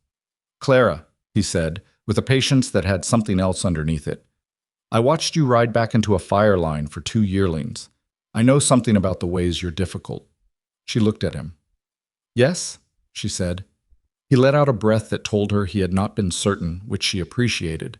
Certainty where there wasn't certainty was not a quality she trusted. Outside, the wind moved through the dry grass at the edge of the north pasture, the ash-gray field of what had been, the ground that was already, beneath its burned surface, beginning the slow process of returning. That was the thing about land. It kept the record of what had happened, and it kept going at the same time. Neither of them said anything else for a while. There was a specific quality to the silence. Not the silence of two people with nothing to say, but the silence of two people who had just said the most consequential thing and were letting it settle into the room at its own pace, the way you let a horse settle after something that required everything it had. The winter plan was still on the table. Tomorrow, it would still need executing. The legal process in Sutherland would move at its own speed. Harlan Voss would respond in whatever way Harlan Voss responded. The north pasture ash would lie under the first frost, and the frost would break it down, and in the spring the grass would decide what it was going to do. All of that was still there. It didn't go anywhere because two people sat at a kitchen table in the November dark and changed the terms of how they were going to face it. But it mattered. The terms mattered. Clara Whitmore, who had built everything she had from the ground she stood on, with the knowledge she'd earned and the patience she'd cultivated, knew better than most people that the right foundation changed what was possible above it. She picked up her notebook. "The East Section seeding," she said. "We should order the seed before January. Supply gets tight after the new year." Ethan picked up his pencil. "All right," he said. "What variety?" The seed order went in before Christmas, which was the first thing that went according to plan that winter. Most of the rest of it did not, or at least did not go smoothly, which Clara had expected. She had built the winter plan knowing that plans were documents of intention rather than prediction, and that the gap between intention and outcome was where most of the real work happened. What she had not fully accounted for was how many different kinds of difficulty could present themselves simultaneously while you were trying to manage a recovery. The first problem was the freeze. It came in December harder than the valley had seen in 6 years. 4 consecutive nights below zero, followed by a thaw, followed by another freeze. The specific sequence that did the most damage to soil structure and young vegetation. The east section of the north pasture, which Clara had assessed as potentially recoverable in one season, showed stress response patterns under the freeze that pushed her estimate back by 6 weeks. Not catastrophic. But it changed the timing on when Ethan could begin returning cattle to the North Range, which cascaded into the Patterson lease arrangement, which had been predicated on a late spring release date. She renegotiated with Patterson in January, standing in his kitchen with her notebook and the revised timeline. And Patterson was not pleased, but was a fair man and ultimately agreed to extend the arrangement through June at a rate that was higher than the original but lower than what he could have asked for. And they shook hands on it in the way of people who understood that the handshake was the contract, and that was sufficient. The second problem was more personal and in some ways harder to navigate. Ethan's proposal had been accepted in the quiet of his kitchen in November, and it had remained, by unspoken agreement, between the two of them for the rest of that month, while they were busy with the immediate demands of winter management. But the valley had eyes, and the specific kind of sustained cooperation that Clara and Ethan had been engaged in since September was the kind of thing that didn't stay uninterpreted indefinitely. By December, the speculation was open enough that Dorothea mentioned it without preamble when Clara came by one afternoon. "People are asking," Dorothea said. "Let them ask," Clara said. "That's one approach," Dorothea said. "The other is to give them an answer before they construct one for you." This was practical advice, and Clara knew it. A community's constructed narrative, built from observation and inference in the absence of information, was often worse than the truth and always harder to correct after it had set. She went home and thought about it and came back to Ethan the next day and said they should tell people, which he agreed to with the brevity of a man who had been thinking the same thing and waiting for her to reach it. They told Dorothea first, which was the same as telling the valley, but with the dignity of choosing the channel. Dorothea's response was to put the coffee pot on without a word, which was, for Dorothea, effusive. The town's response was various. The people who had been at Dorothea's sitting room meeting, Patterson, the Gibbs brothers, Ruth Norwood, were unsurprised and untroubled. Pauline Marsh, when she heard, came by the Whitmore property with a jar of preserved peaches she'd put up in the fall, which was a gracious gesture that Clara received without knowing quite what to do with. The Alderton daughters were reportedly astonished, which Clara heard through Dorothea and absorbed with equanimity. Harlan Voss said nothing publicly, which was the behavior she'd learned to be most careful about. The court hearing in Sutherland was scheduled for March, and Briggs had told them in January that Harlan had indeed retained legal counsel and filed a formal contest to the commissioner's preliminary finding. This was expected. What Briggs had not expected, and what he reported to the group with the contained concern of a man presenting a problem that was serious but manageable, was the specific nature of Harlan's legal argument. Harlan's lawyers were not contesting the 1862 classification directly. They were arguing something more technical, that the Territorial Water Statute 14, under which the Eastern Spring had been classified communal, had been superseded by a subsequent territorial ordinance passed in 1871, which established a different framework for water rights classification and under which the earlier classification was no longer operative. The 1871 ordinance was real. Clara had not known about it when she'd done her research, because she had not been looking for it. She had found the 1862 classification and stopped there, and Harlan's lawyers had gone looking for something that complicated it. Briggs explained this to the group in February in his office in Sutherland, where they had all traveled for the meeting because the matter was now formal enough to require it. Clara sat and listened and felt the specific sensation of having built something carefully and discovering it had a foundation issue she hadn't examined. She was not going to perform equanimity, she didn't feel. The 1871 ordinance was a problem. She didn't know yet if it was a fatal problem. Does the 1871 ordinance actually supersede Statute 14? Ethan asked. That's the question the court will have to answer, Briggs said. The ordinance is ambiguous. It establishes a new framework, but its language regarding prior classifications is not explicit. Harlan's lawyers will argue that the silence implies supersession. Our argument will be that a prior established right requires explicit abrogation to be extinguished. He paused. It's a legitimate legal debate. The outcome is not certain. What are our chances? Ruth Norwood asked. Briggs considered this with the care of a man who respected accuracy. Better than even, he said finally, but not comfortable. The room absorbed this. Clara was running the problem through her mind. The 1871 ordinance, its language, the question of what the territorial legislature had intended when they wrote it. She had not read the ordinance because she had not known it existed, but she was thinking about who would know, and about what other records might speak to the legislative intent. She said, what was the 1871 ordinance actually trying to address? Briggs looked at her. What do you mean? Every piece of legislation is written to address a specific problem, she said. The 1862 classification was addressing one problem, the equitable distribution of water in a new settlement. The 1871 ordinance was addressing something. What was it? Briggs was quiet for a moment. The dominant issue in territorial water law in the early 1870s was the conflict between agricultural and mining interests, he said slowly. The mining operations were claiming water rights that were interfering with established agricultural settlements. So the 1871 ordinance was about mining versus agriculture, she said. Primarily, yes. Then it was not about communal classification of agricultural water sources, she said. It was about a different category of conflict entirely. Briggs looked at her with an expression that was rearranging itself. That's a legislative intent argument, he said. It would require documentation, records of the deliberative process, the debates, the context. Where would those be, she said. The Territorial Legislative Archive in the Capitol, he said. If they've been preserved. Have you looked? Not specifically for this, he said. Clara looked at Ethan. He looked back at her with the expression she'd come to know as his version of go ahead if you think it's there. I'd like to look, she said to Briggs. She went to the Territorial Capitol with Briggs, which was a 3-day journey and the furthest she had traveled in her adult life. Ethan wanted to come. She told him that the operation needed managing and that she was the one who knew what she was looking for and that she would be back in a week, and he accepted this because he had learned that she was more useful trusted than supervised.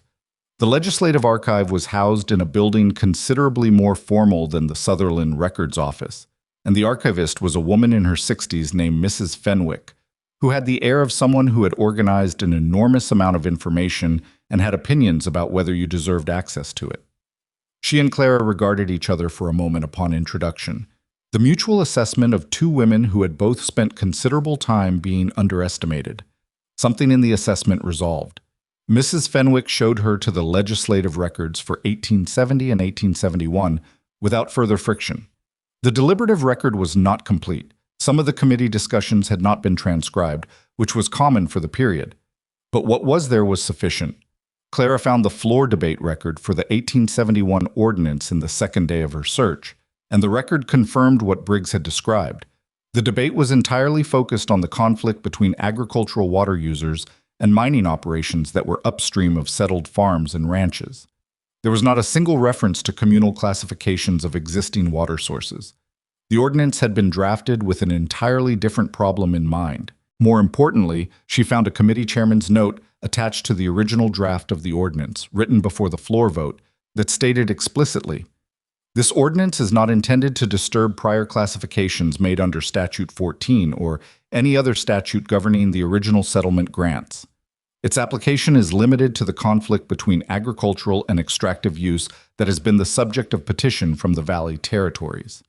A committee chairman's note was not the ordinance itself, but it was contemporaneous documentation of legislative intent, written by the man who had guided the ordinance through committee, and it said in plain language that the 1871 ordinance was not meant to touch Statute 14 classifications.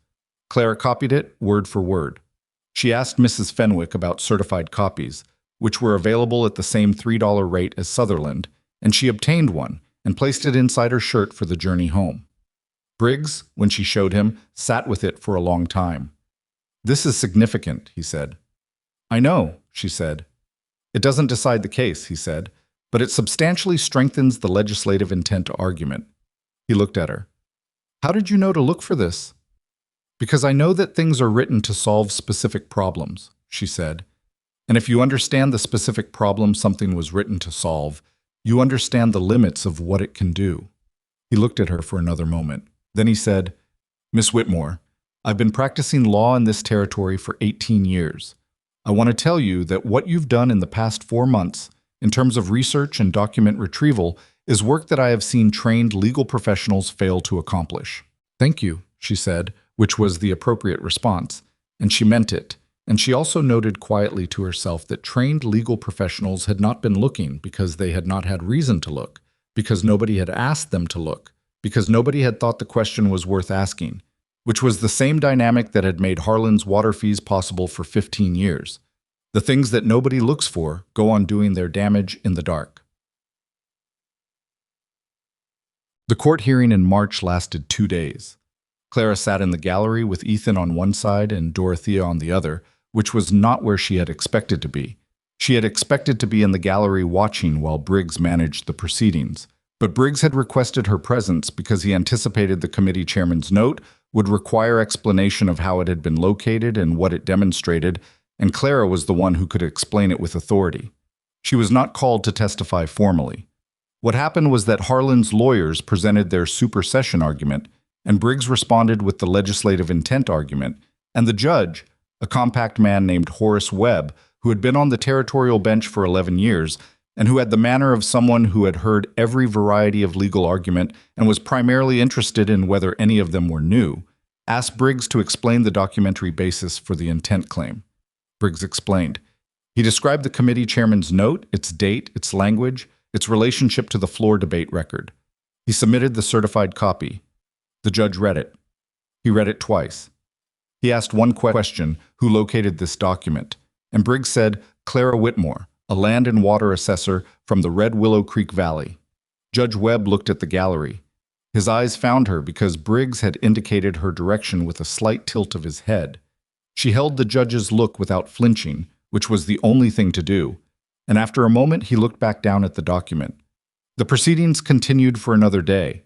Harlan's lawyers made their remaining arguments with the practiced competence of people being paid well to make them. Briggs responded to each. The gallery was full. More people from the valley than Clara had expected, people who had made the 3-day journey to Sutherland because the outcome mattered to them in ways both practical and less practical. She did not see Harlan Voss in the courtroom. She had expected to see him and had prepared herself for the encounter. He was not there. His lawyers were there, but Harlan himself was absent, which she found more interesting than his presence would have been. Men who expected to win showed up for the victory. Men who had begun to suspect they might not tended to manage their exposure. Judge Webb issued his ruling on the second afternoon. He found for the classification challenge. The 1862 communal classification of the Eastern Spring under Territorial Water Statute 14 was confirmed as valid and operative. The 1871 ordinance, based on its documented legislative intent and the committee chairman's contemporaneous note, had not superseded Statute 14 classifications applicable to original settlement grants. The Voss family's assertion of exclusive private water rights over the Eastern Spring was found without legal foundation. The existing access fee arrangement was voided. The Eastern Spring and the waterway fed by it were classified as a communal resource to which the affected ranchers held legal access rights independent of any private landowner's approval or fee schedule.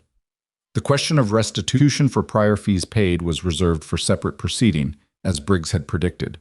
When the judge finished reading, the room was quiet for a moment. Then Ruth Norwood, 2 rows behind Clara, exhaled a long breath that was not quite a sound but was unmistakably a release, and Martin Patterson's hat, which he had been turning in his hands throughout the 2 days, went still.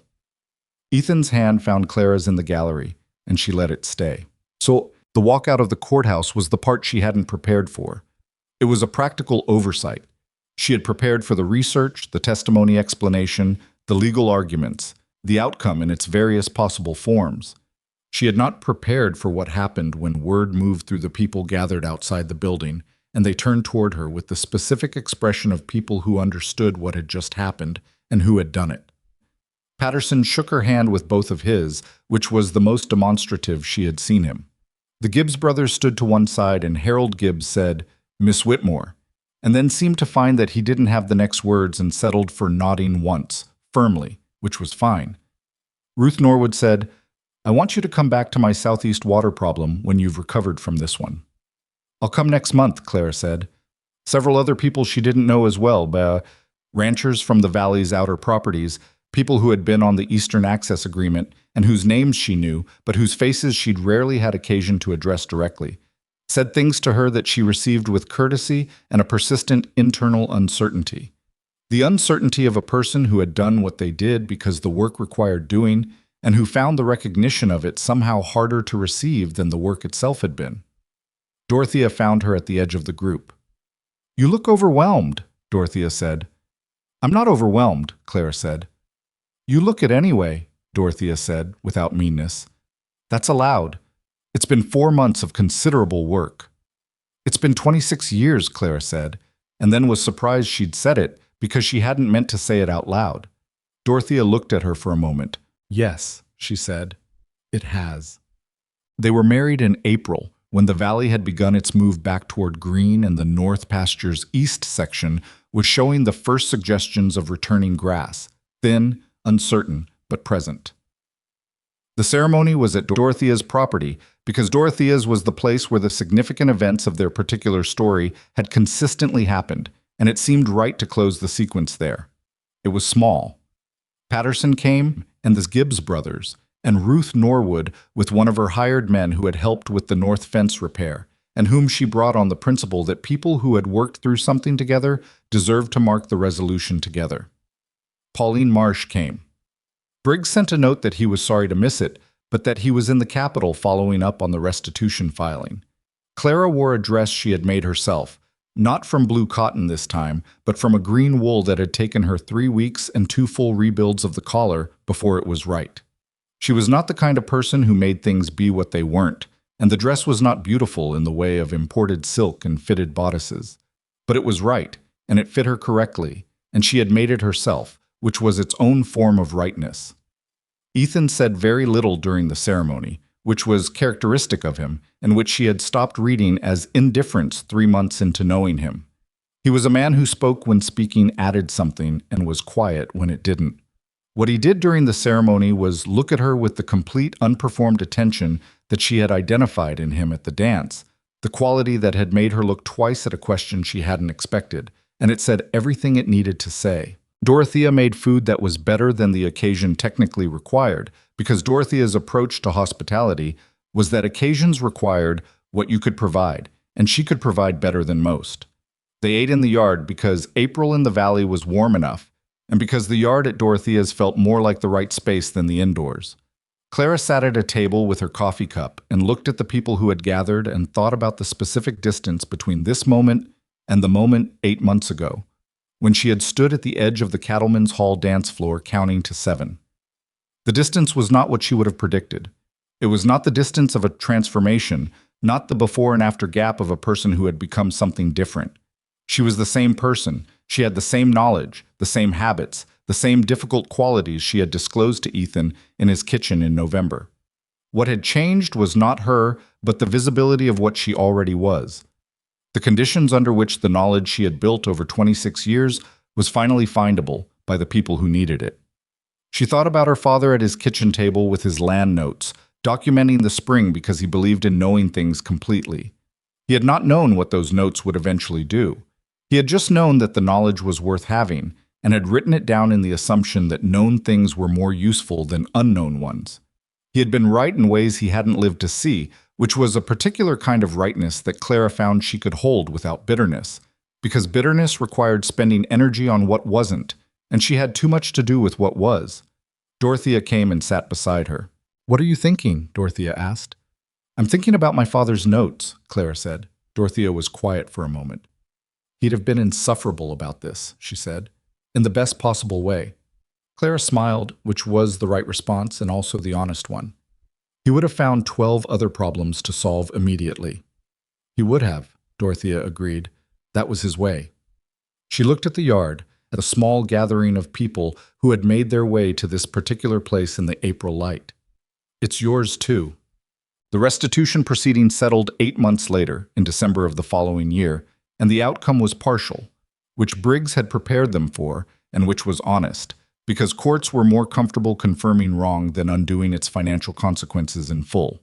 The affected ranchers received a settlement of 60% of the fees paid over the prior 10 years, which was not complete justice, but was considerably more than nothing, and was more than any of them had believed possible when the whole matter started. Ruth Norwood received the largest settlement, having paid fees the longest. She used part of it to repair her southeast water issue, with Clara overseeing the assessment and the construction, which was how Clara's practical reputation in the valley took the specific shape it took.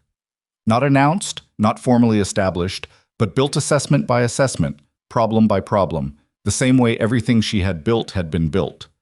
Harlan Voss paid the settlement without public comment, which was the only option available to him that preserved the maximum amount of dignity. He did not leave the valley. Men with deep roots and deeper resources rarely did. He contracted his operation somewhat, sold 2 of his eastern properties to the Norwood family in a transaction that Clara suspected Harlan experienced as a particular variety of unpleasantness, and he adjusted to the new reality of the valley's water arrangement, the way people adjusted to realities they couldn't change, not gracefully, not cheerfully, but practically.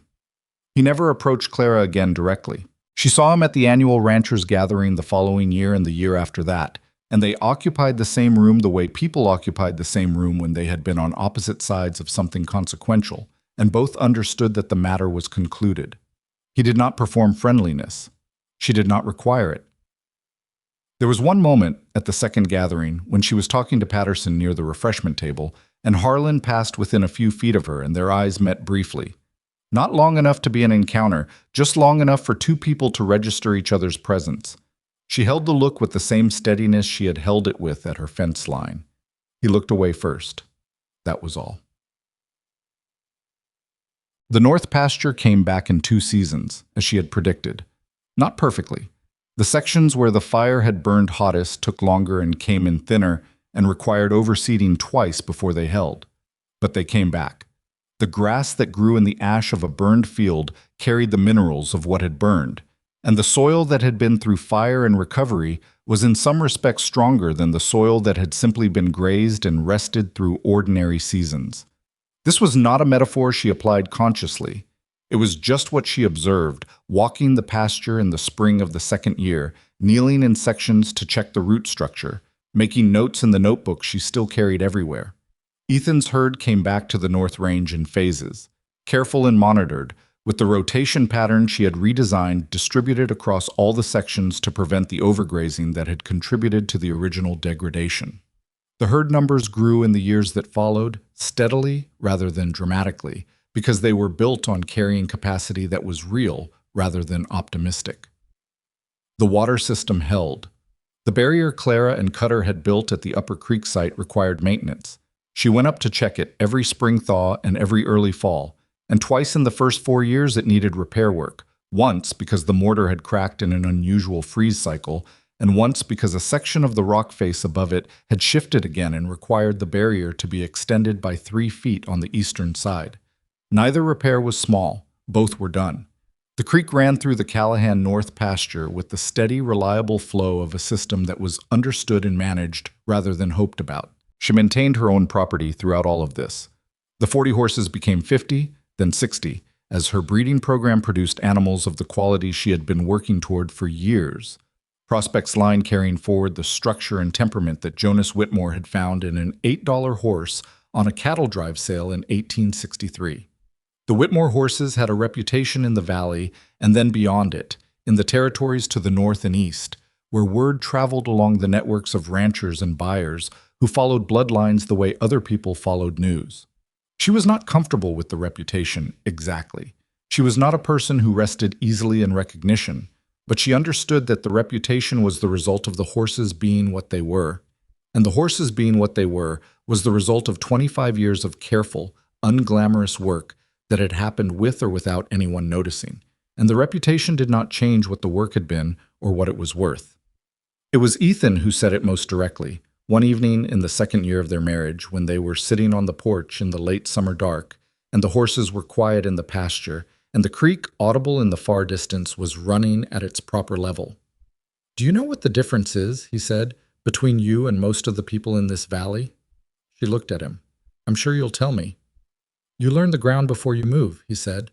"Every decision you make, the water system, the horses, the legal research, all of it, comes from understanding the actual thing before you decide what to do about it. Most people in this valley are managing their situations from assumptions. You manage from knowledge."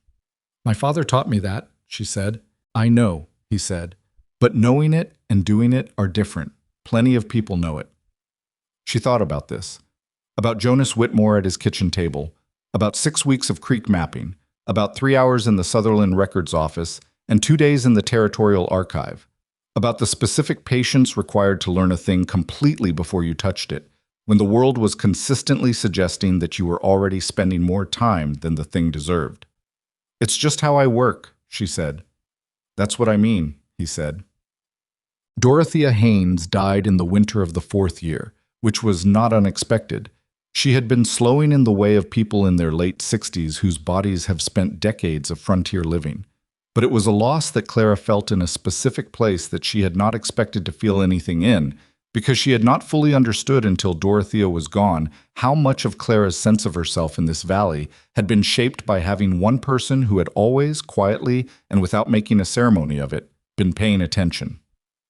Dorothea left her property to a niece in Ohio, who sold it within the year to a family from the Eastern Territories.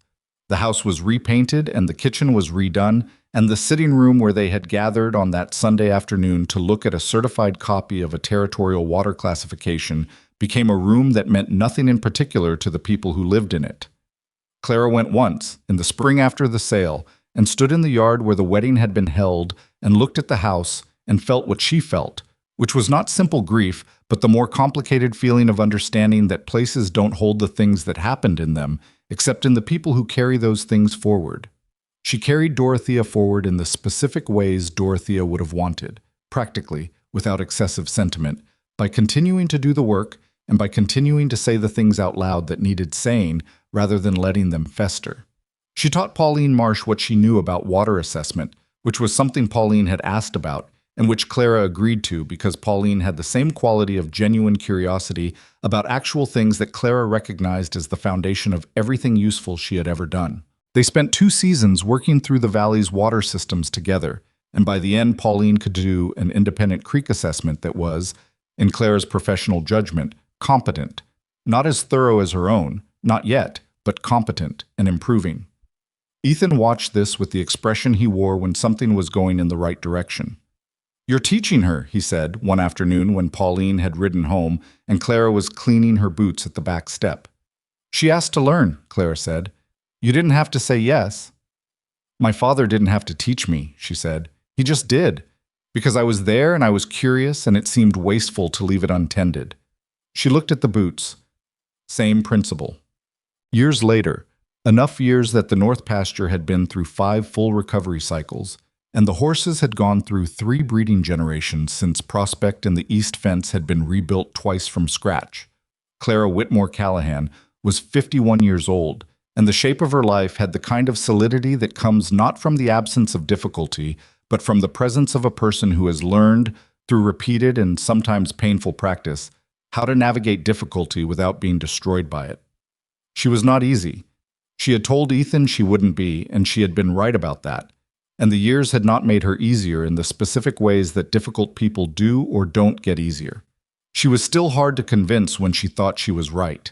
She still postponed nothing that could be addressed directly. She still talked to her horses while she was working through problems, which Ethan had stopped remarking on after the first year, having understood that it wasn't a habit she was going to change, and that it was, in any case, more productive than most of the ways people processed problems. What the years had added was something she wouldn't have been able to describe at 26, a quality of understanding that the hard work was its own answer to the question of whether it was worth doing. Not because it always worked out, not because the creek didn't need maintenance and the grass didn't sometimes fail and the horses didn't occasionally disappoint the hopes of their bloodline, but because knowing the ground under your feet as completely as you could know it was the one thing that held when everything else was uncertain. The legal system could be slow and partial. The weather was indifferent. People were complicated and inconsistent, and sometimes even the people who loved you were wrong about important things. But the ground was the ground, and if you knew it, you were standing on something real. She thought about this on an October morning in the 51st year of her life, walking the North Pasture alone at first light in the habit she had maintained through all the intervening seasons. The grass was in its fall state, dry and gold and low. The horses moved to the south sections for winter, the fence line. She walked as familiar to her as the lines of her own hands. She stopped at the northeast corner, where the water trough sat in the same position it had always sat, rebuilt twice, the ash long since gone, and the ground around it a slightly different color than the ground further out. The soil above where the fire had burned hottest, darker and richer, from the minerals the fire had returned to it. She stood there with her notebook in one hand and the early light coming in flat and cold from the east, and she thought about her father, who had taught her to know the ground. She thought about Dorothea, who had seen her when no one else bothered to look.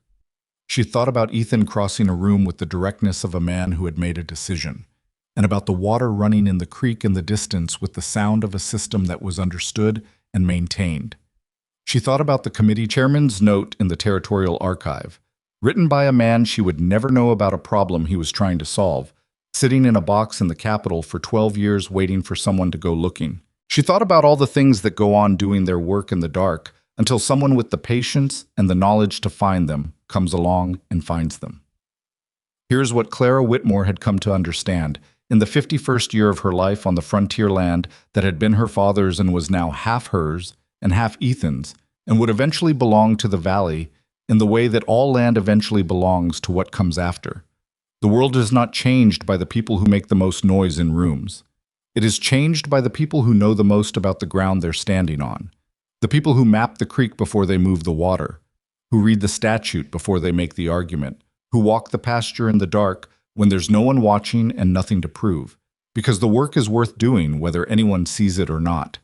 She had stood at the edge of a dance floor at 26 and been invisible, and that invisibility had been real and it had been painful, and she was not going to dress it as something it wasn't. Being unseen when you have something worth seeing is not a small thing. It is a specific injustice, quietly administered, and it costs more than the people who administer it tend to understand. But here's what she also knew, from the other side of it. The invisibility had not touched what she actually knew. It had not unmapped the creek or unread the land or untaught her what her father had taught her. The knowledge was there regardless. It existed in her notebooks and in her hands, and in the particular way she walked new ground, slowly, with attention, waiting to be needed. It had been needed, not because she had made herself needed, not because she had fought her way to the center of the room, but because a man with a real problem had looked across a room full of comfortable assumptions and seen someone who knew something useful, and had walked over and asked. The world needed more of that, she thought. More people willing to walk across rooms toward the people everyone else had agreed to overlook. More people willing to go to the Sutherland Records office with 3 days and $40, and a theory that something important might be sitting in the dark, waiting to be found. The light was coming up fuller now, touching the far fence line and the dry grass, and the trough in the corner, with the quality of October light that was thin but honest, the kind that didn't flatter anything but showed it clearly.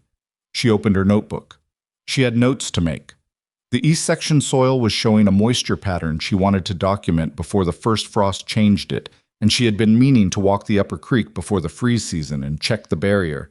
And there was a young mare in the south pasture who had been moving with a slight irregularity in her left hind for the past 3 days that Clara wanted to observe more closely before she decided if it was something or nothing. The work was what it had always been, specific and continuous and full of problems that resolved into other problems. The terrain of a life built on genuine knowledge of actual things. She would walk the east section. She would note the moisture pattern.